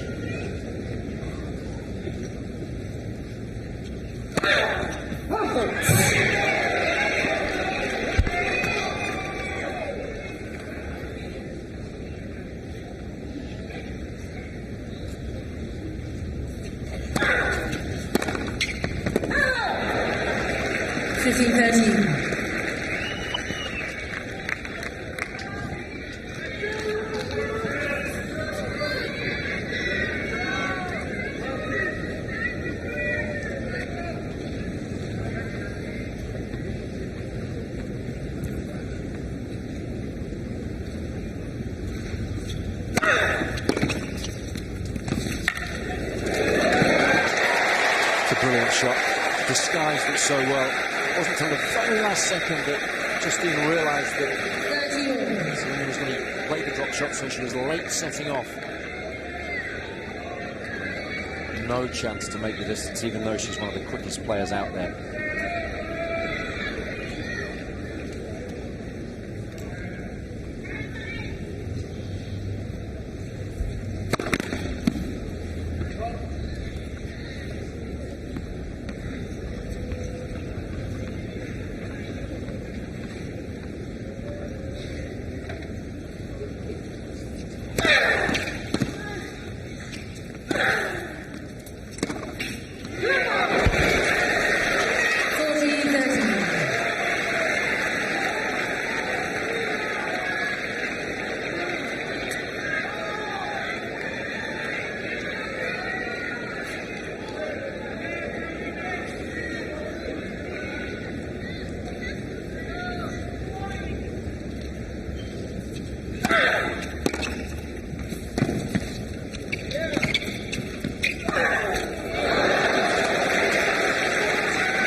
So important trying to get that double break.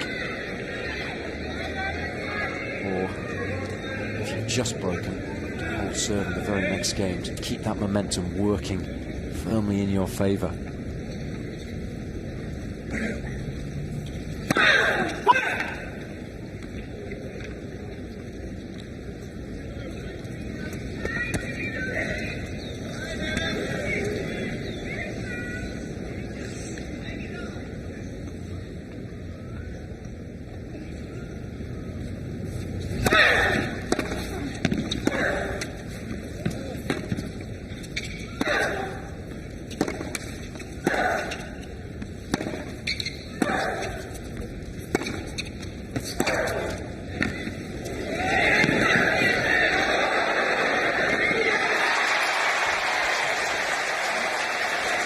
What an athlete, what a competitor. And what anticipation. He's already moving up the court there before Justine made contact with the volley. Players, please do not call out between first and second service.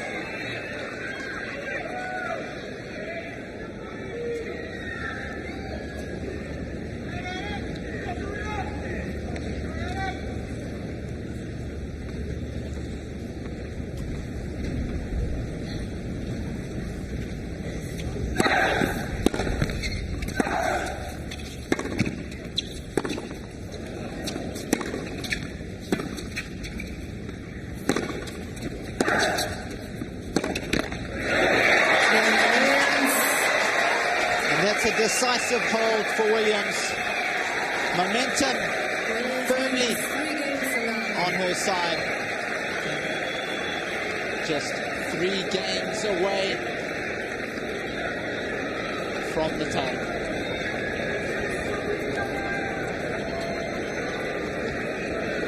Such an important game, that last one. It's amazing how quickly things can change in sport.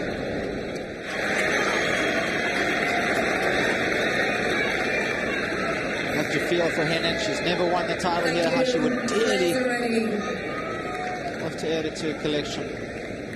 Really is an uphill battle, though.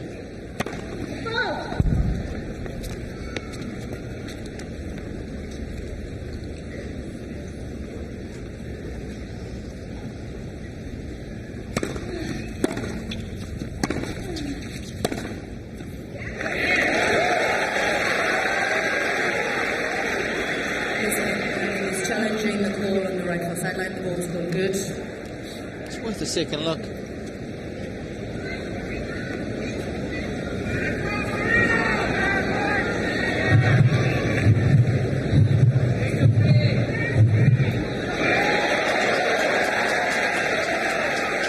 Only needs to catch And there's one challenge remaining. 1 millimeter to be in.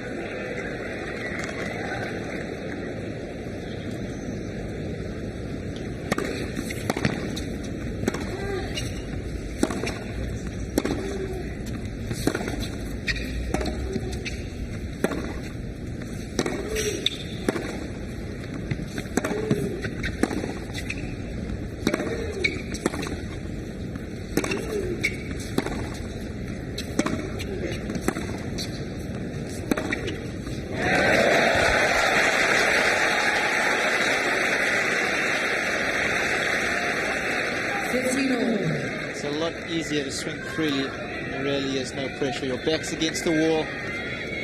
Long, fluid strokes.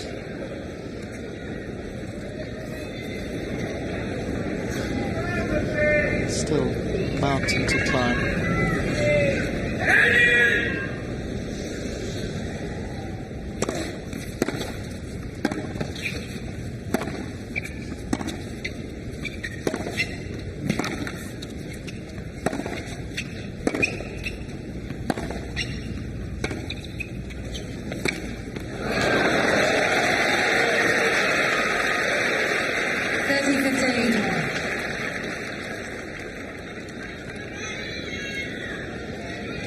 For Henin here, just to remind herself that she is only down 1 break of serve.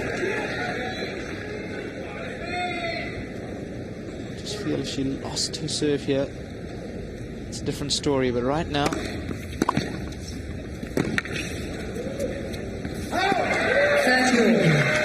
still only 1 break.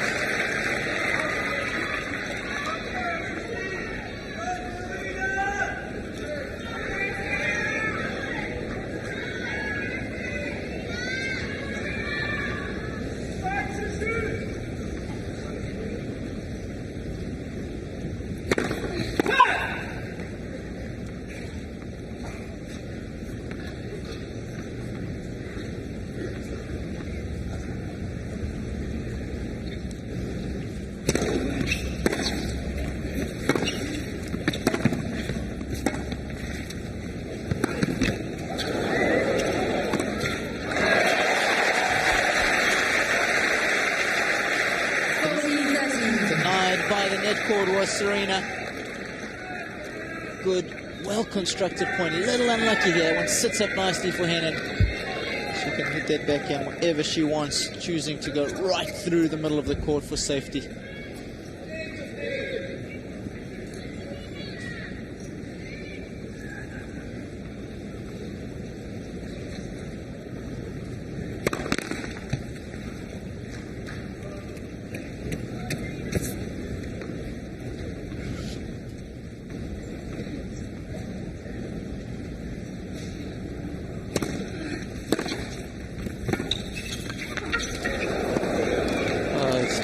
Again.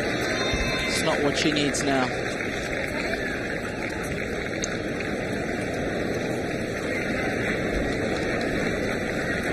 As if she hasn't been through enough.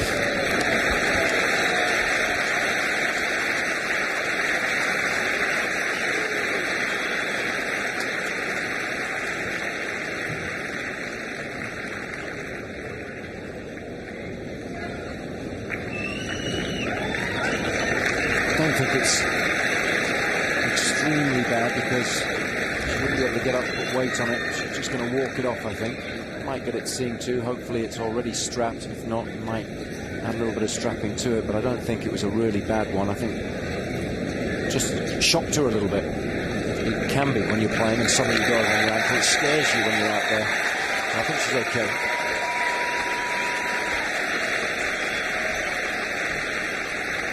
It's happened a couple of times in the match. That's what happens when you wear high heels on the court.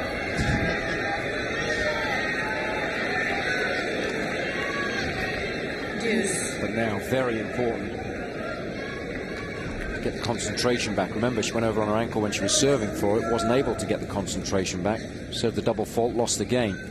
Needs a positive response here.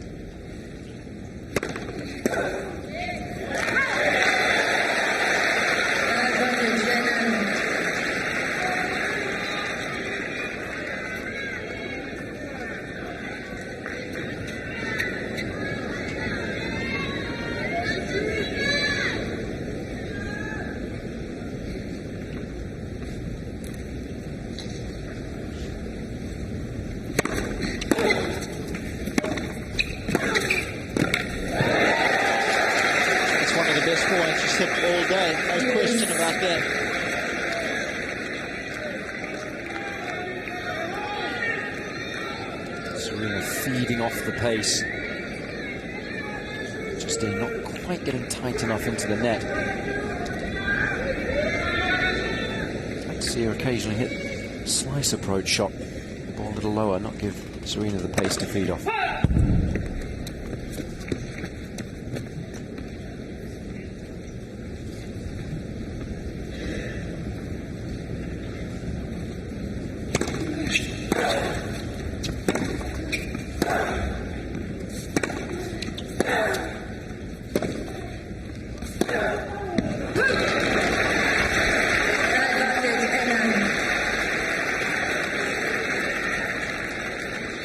Hasn't been a classic by any stretch of the imagination. Williams 48 unforced errors, Henin 35. Intriguing, very intriguing nonetheless.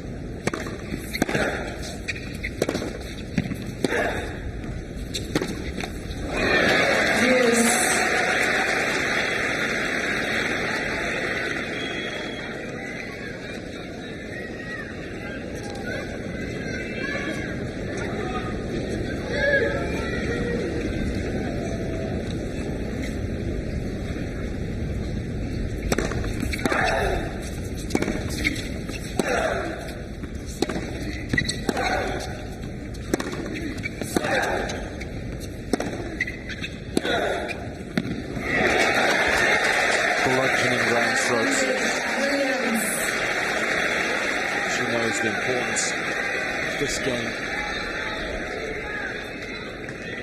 Didn't do enough with the backhand and not forcing Serena to move at all before she was able to open up her shoulders with the forehand.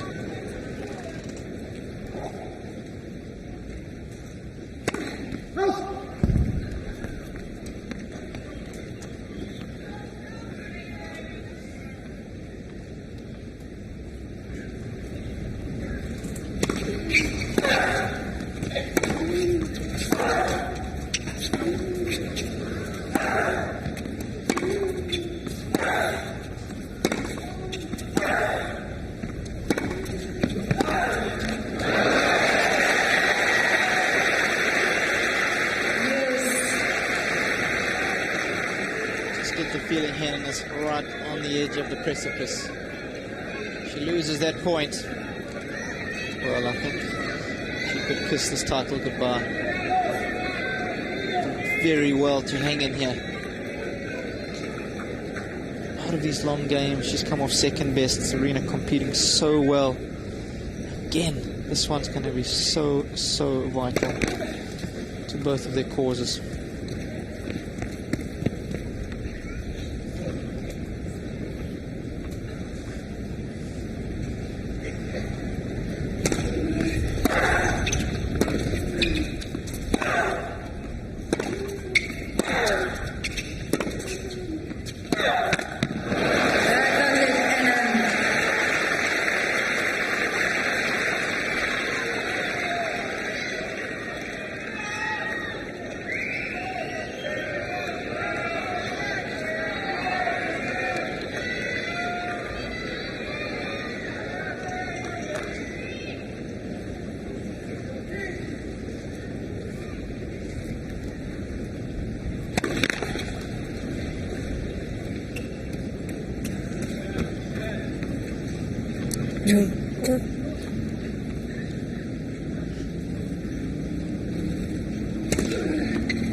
She keeps herself in it.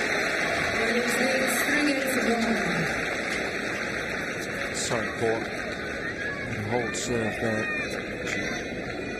Hanging in there, but only just. But it would have been curtain surely had she got a double break down. While she only lags behind by that single breaking serve, but she's undoubtedly still in with a chance.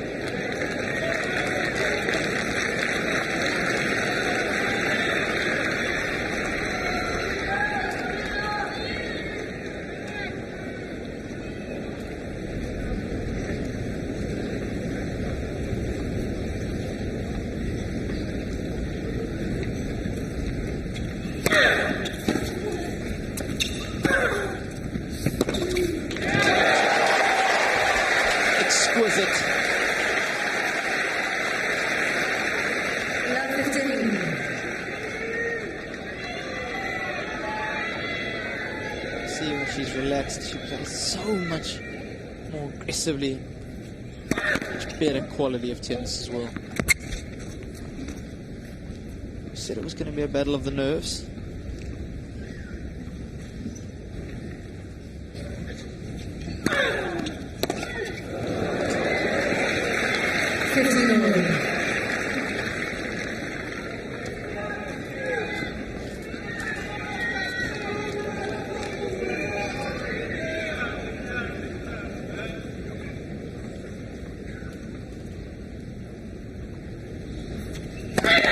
Last for service.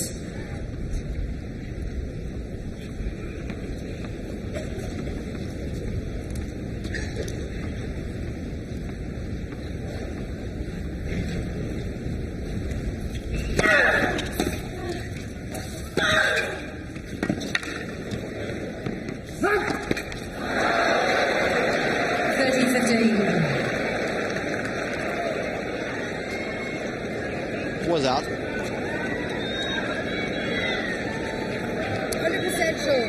Crowd thought otherwise. Justine just confirming it.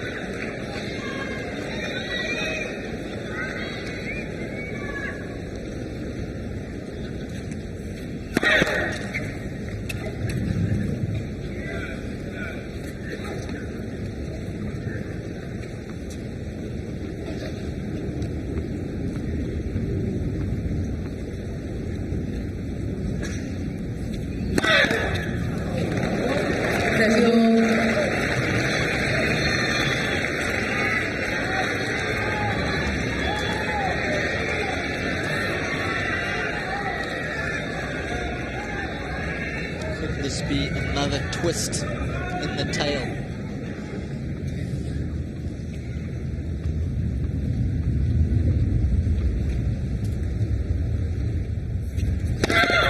Last for service.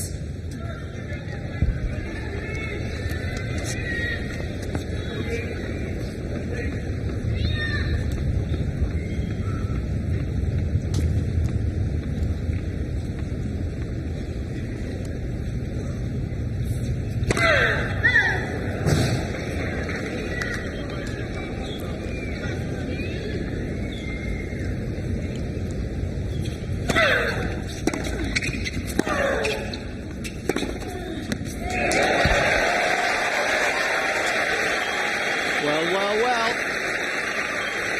After having gained points for a 4-love lead, Serena Williams now finds herself just about to go back on serve. Henin with her 11th break point opportunity.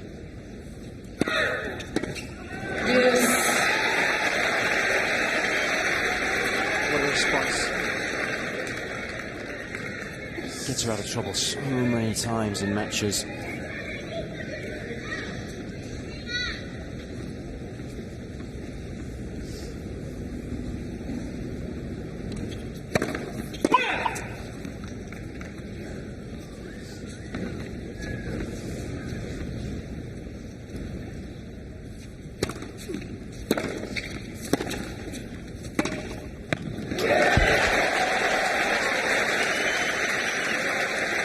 Skipping it up here, you sense from Henin.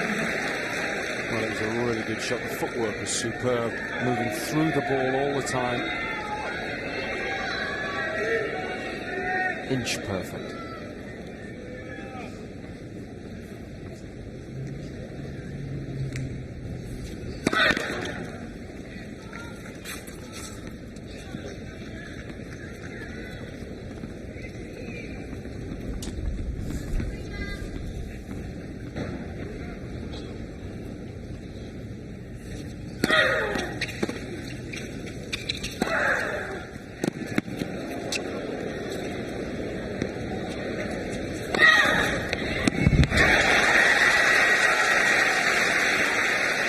For a second she was going to take that ball out of the air rather than letting it bounce.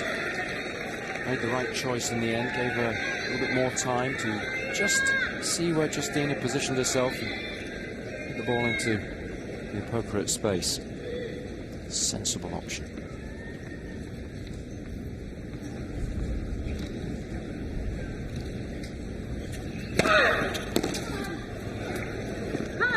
And Williams.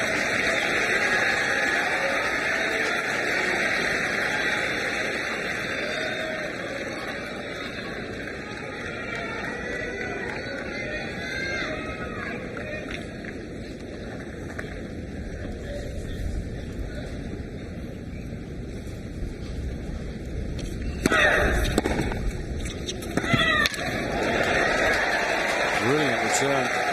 Painted the line, just quickened up a little bit too. Used the pace of the oncoming serve well. In so many important games within this match, and this yet another.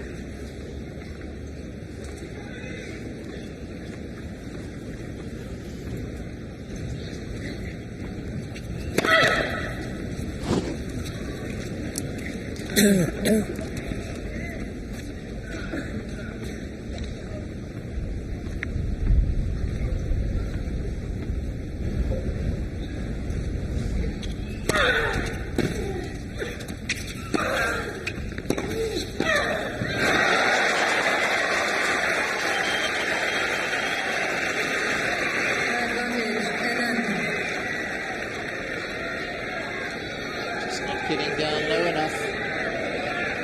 Throat shot not wide enough, and then you can look at it.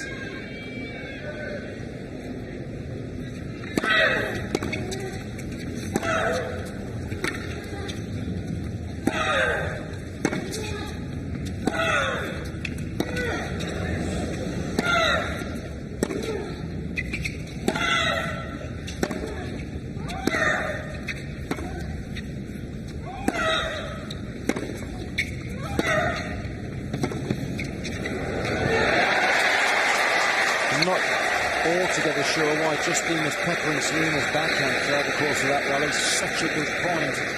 Yes. And was allowing Serena to use her favourite shot to dictate play.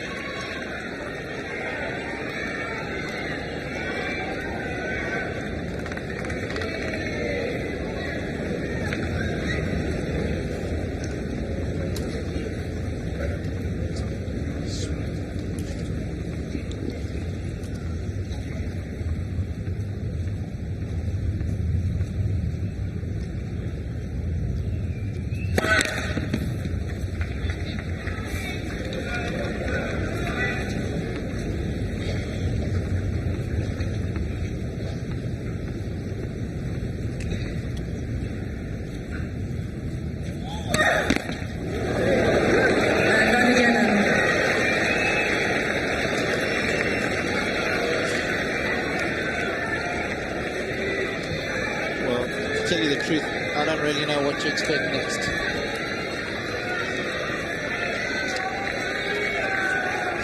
This match is tossed back and forward, to and fro.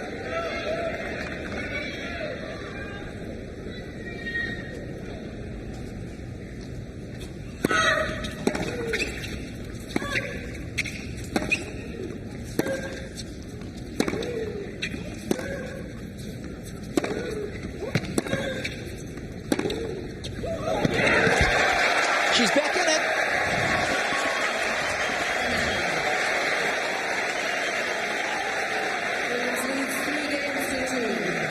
With a swing of the forehand up the line.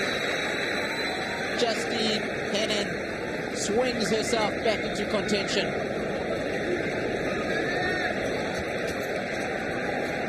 Well, we thought that there's going to be a lot of twists and turns in this one. So it's proved just when one player has gained the upper hand, they've relinquished control of the match and allowed the opponent to hang around. It happened in the second set on numerous occasions. And amazingly, it's happened here in the third as well. Couldn't really ask for anything more in a match that decides the championship. The end result still very much in doubt.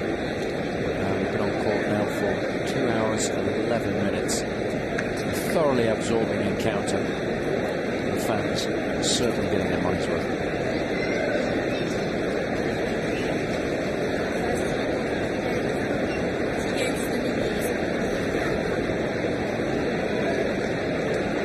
Well, they certainly have been entertained. Several occasions. Fans have been out of their seats, can't believing what they're seeing. Drama that's unfolding in front of them. Seats quickly, please. Thank you. Time.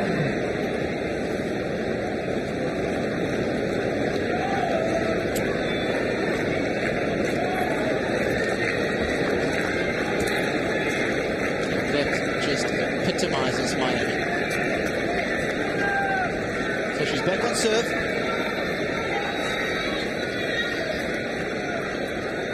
See, she needs to get more first serves in. So when she does, it's a different story.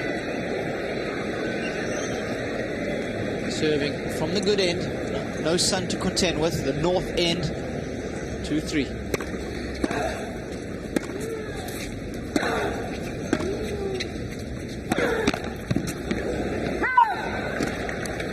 Serena.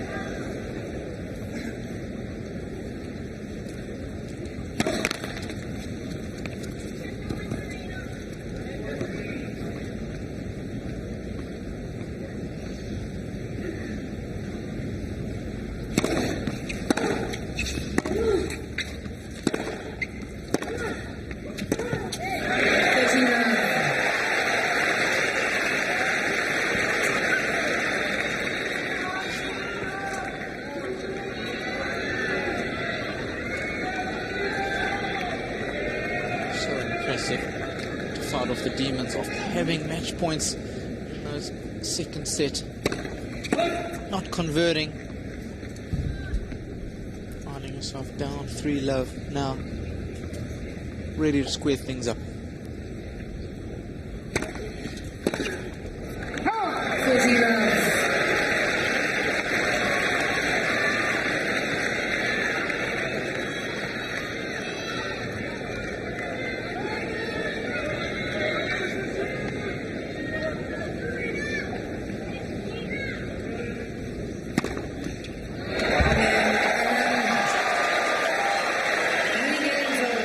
Nothing like an ace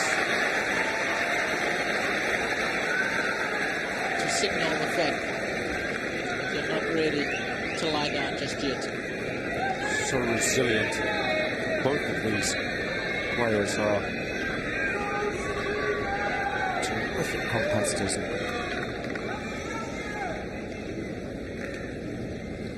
Drawing on every single ounce of that now. 50 love.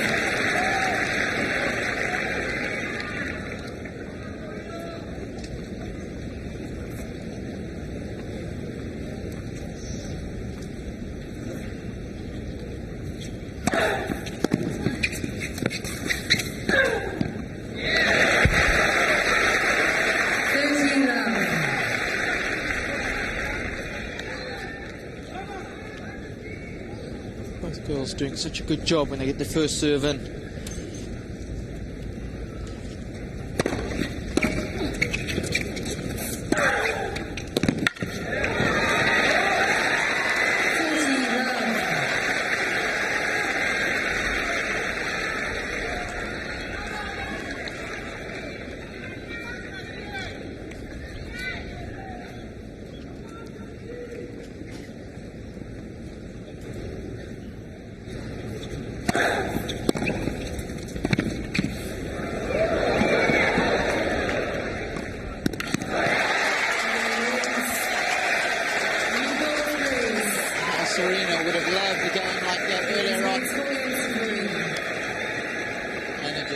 keep her nose out in front in this vital third set. Well, so close to call. Will it be a moment of magic, or perhaps a moment of madness that will decide the outcome of this one? We've seen both in abundance throughout the course of the match so far. But really, you have to take your hat off to Justine. Looked down and out when she was knocked down in this deciding set, having lost the last 6 games at that stage. Momentum well and truly working against her, but you don't get to number 1 in the world without being able to fight when you're up against it. Jason, do you think at this stage now that she's actually forgotten about those match points, she's kind of eradicated the memories of them, or do you think? Yeah, I think that is certainly the case. It was hard for her for the next 15-20 minutes or so when she lost those 6 games, but suddenly when she got a foothold in this deciding set, I'm sure her thoughts then turned to the fact that she would still be able to win this match. And once you start thinking that way, then you don't worry too much about what's gone before. You start concentrating on what you want to try and achieve again. But she certainly, I think, found it difficult for a good 15 to 20 minutes, but now she'll have forgotten all about that.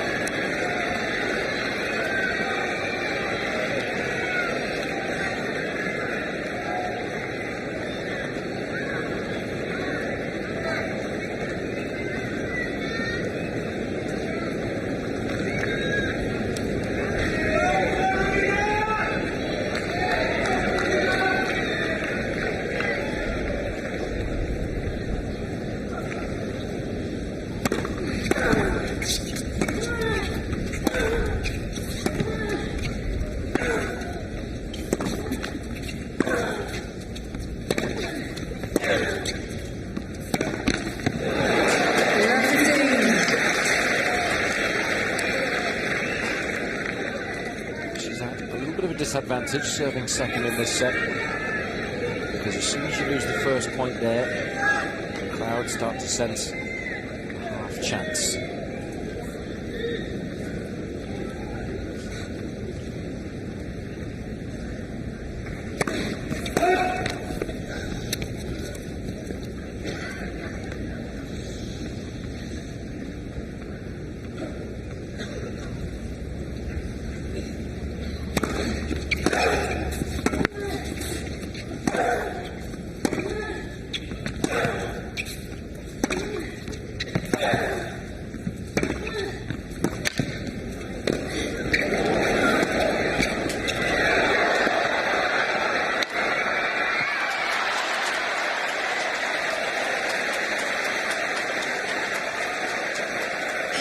To the backhand would have sufficed for Henin.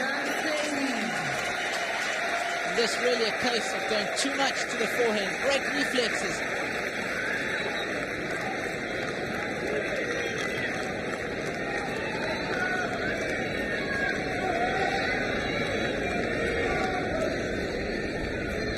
Amazing reactions. What a hustle from Serena. Huge point, this one now.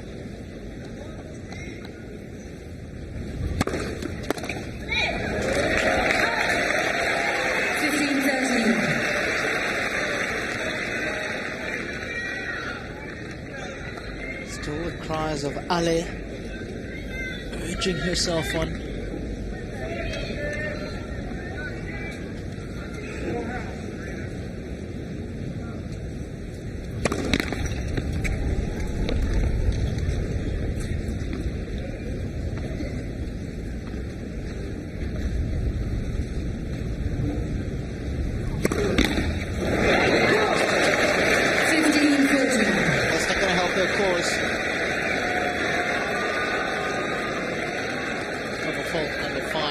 Very inappropriate time.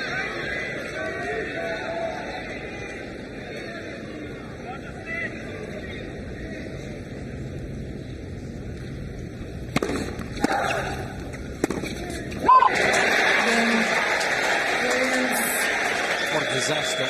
Worked so hard to get back into the match and then just threw it all away.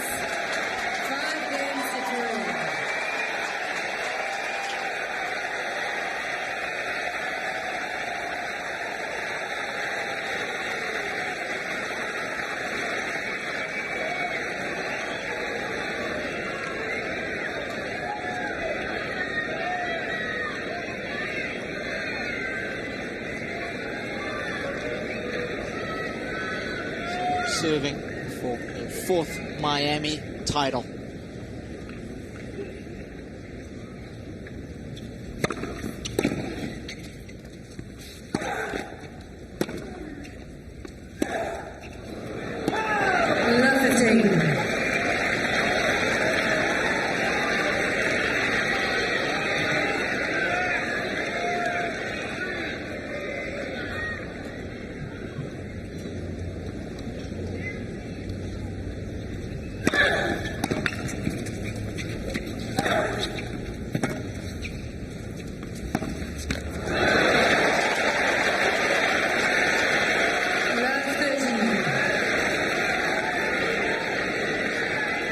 Would you like to predict what's going to happen next? I think it's impossible. Thank you.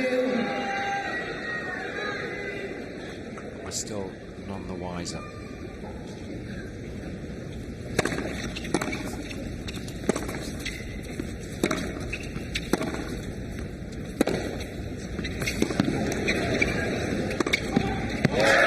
On the rise, taking the backhand early, hitting up the line, one of the toughest shots in tennis.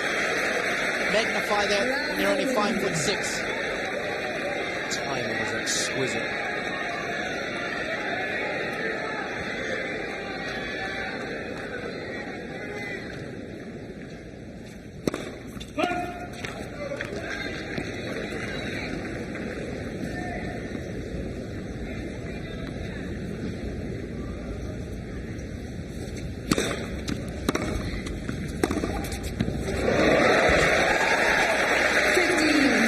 Slap shot.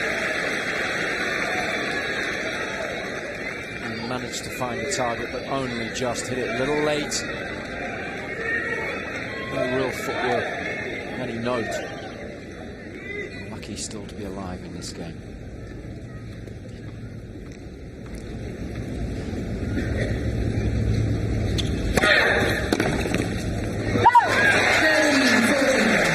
Somebody a lot under pressure in the match. And you have to give her credit for doing that. It's a surprise tactic.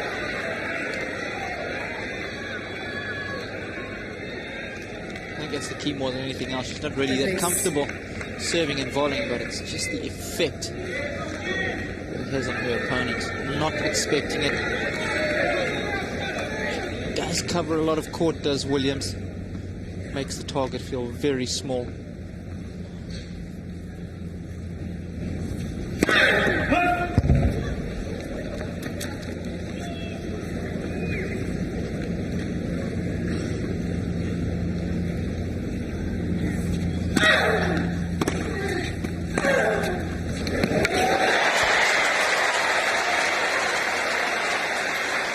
Got away with it again. Exactly the same backhand as at love 40.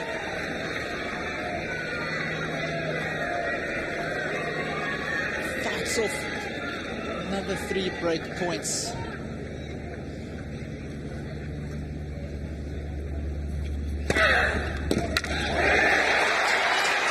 What a time to find the line with the first serve. After 2 hours and 26 minutes, it's now Serena Williams standing on the brink of victory. Thank you. Thank you.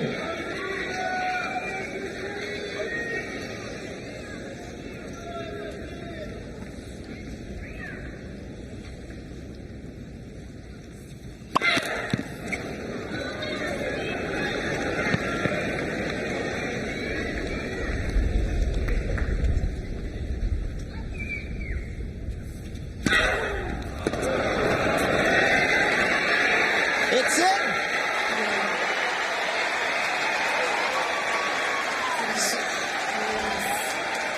After everything that's unfolded, a questionable call decides the match.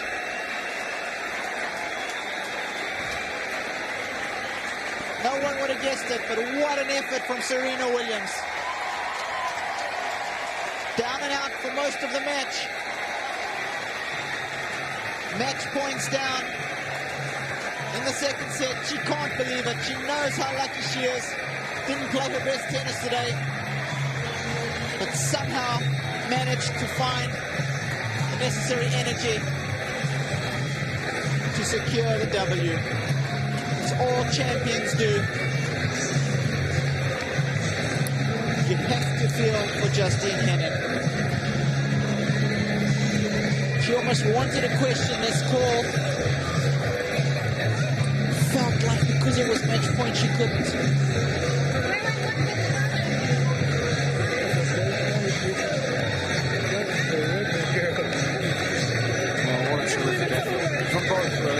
It wasn't a classic in terms of the quality of the tennis, but you have to admire the fighting characteristics of both. Serena played a disastrous opening set. Being easily excused from going into a shell at that stage. The crowd demanded more. They wanted a response. They got it in the second set. But still, Justine managed to serve for the match. Perhaps had she served a little more intelligently, used that first serve a little better, and she had the match points, then maybe she would be holding the trophy aloft. But that wasn't to be the case. She responded poorly after the loss of the second set. Looked like she was down and out, but still she managed to find a way back into the match. Williams it was who finished the stronger of the two. And her amazing record here in Miami continues.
Ladies and gentlemen, please welcome our host for the presentation, Mary Jo Fernandez.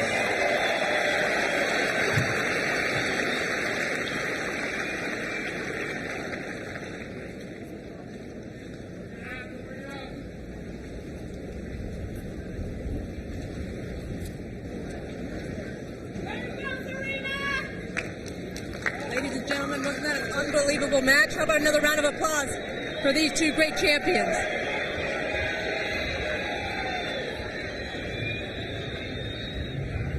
At this time, I'd like to introduce to you the gentleman who founded this great tournament back in 1985, Tournament Chairman, Mr. Butch Buchholz. Thank you, Mary Jo. Ladies and gentlemen, this is an opportunity for me to say thank you to some very special people. To our volunteers, to the county manager, to all the players, the WTA, to our tournament referee, and to Adam Barrett and all of our staff. We've just had a great week, and we just really couldn't have done it without our sponsors. And a special thank you to the president of Sony Ericsson Mobile Communications, Mr. Miles Flint. Miles, thank you.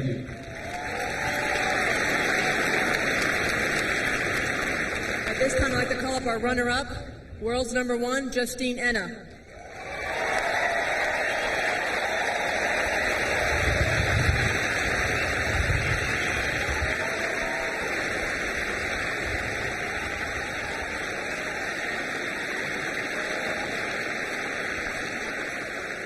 Justine, bad luck today. You can never count Serena out, can you? No, she's a real fighter. She played very well. I want to congratulate her. She had a great tournament, and it's been a good tournament for me either. It's been tough for me here in Miami in the past, and I have better memories this year, even if I could win this match. But thanks to the crowd also for a lot of support. Thank you. It looked like after you lost that second set in the third, you were down 3-love, you came back. What do you think was the turning point at the end? Yeah, I just tried to stay focused on every point. At the end, she's been better than me. That's it. She was really focused on every point, and she kept fighting, and I just gave my best, but it wasn't enough today. You fell a couple times. You scraped your knee, and then you fell on this side. Everything okay? Oh, I hope so, but now the tournament is over. I'll have a little bit of time to rest, so that's okay. All right. Congratulations, Justine. And now Miles will present the runner-up trophy.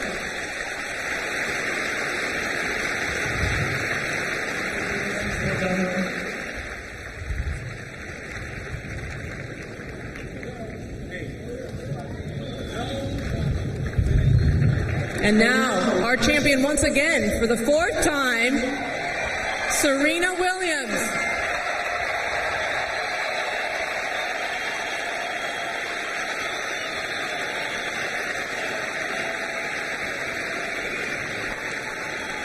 Serena, congratulations. You just don't give up, do you? You know, it's just not in me to give up. I always keep fighting, and, you know, I just can't give up. So what was going through your mind? I mean, you lose the first at 6-love, and then you're down 2 match points. You know, I thought about you. I thought about that time you were down at the French Open. You were about to lose in like 45 minutes, and I said, you know, I don't want to lose this match. Just at least let it last an hour. And, you know, I was like, God, just give me the strength to be out here. And next thing I know, I can't believe it's over. I'm going to take credit for this win, everyone.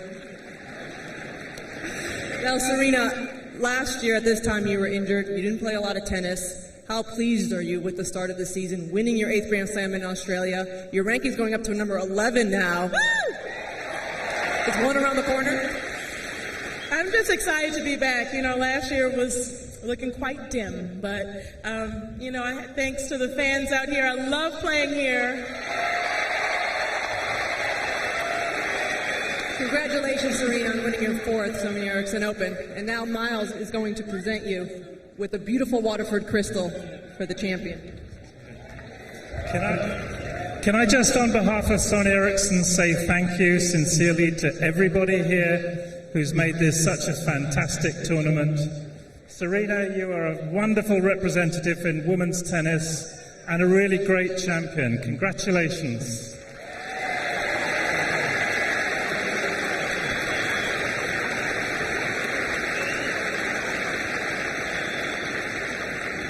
Ladies and gentlemen, your 2007 Sony Ericsson Open champion, Serena Williams.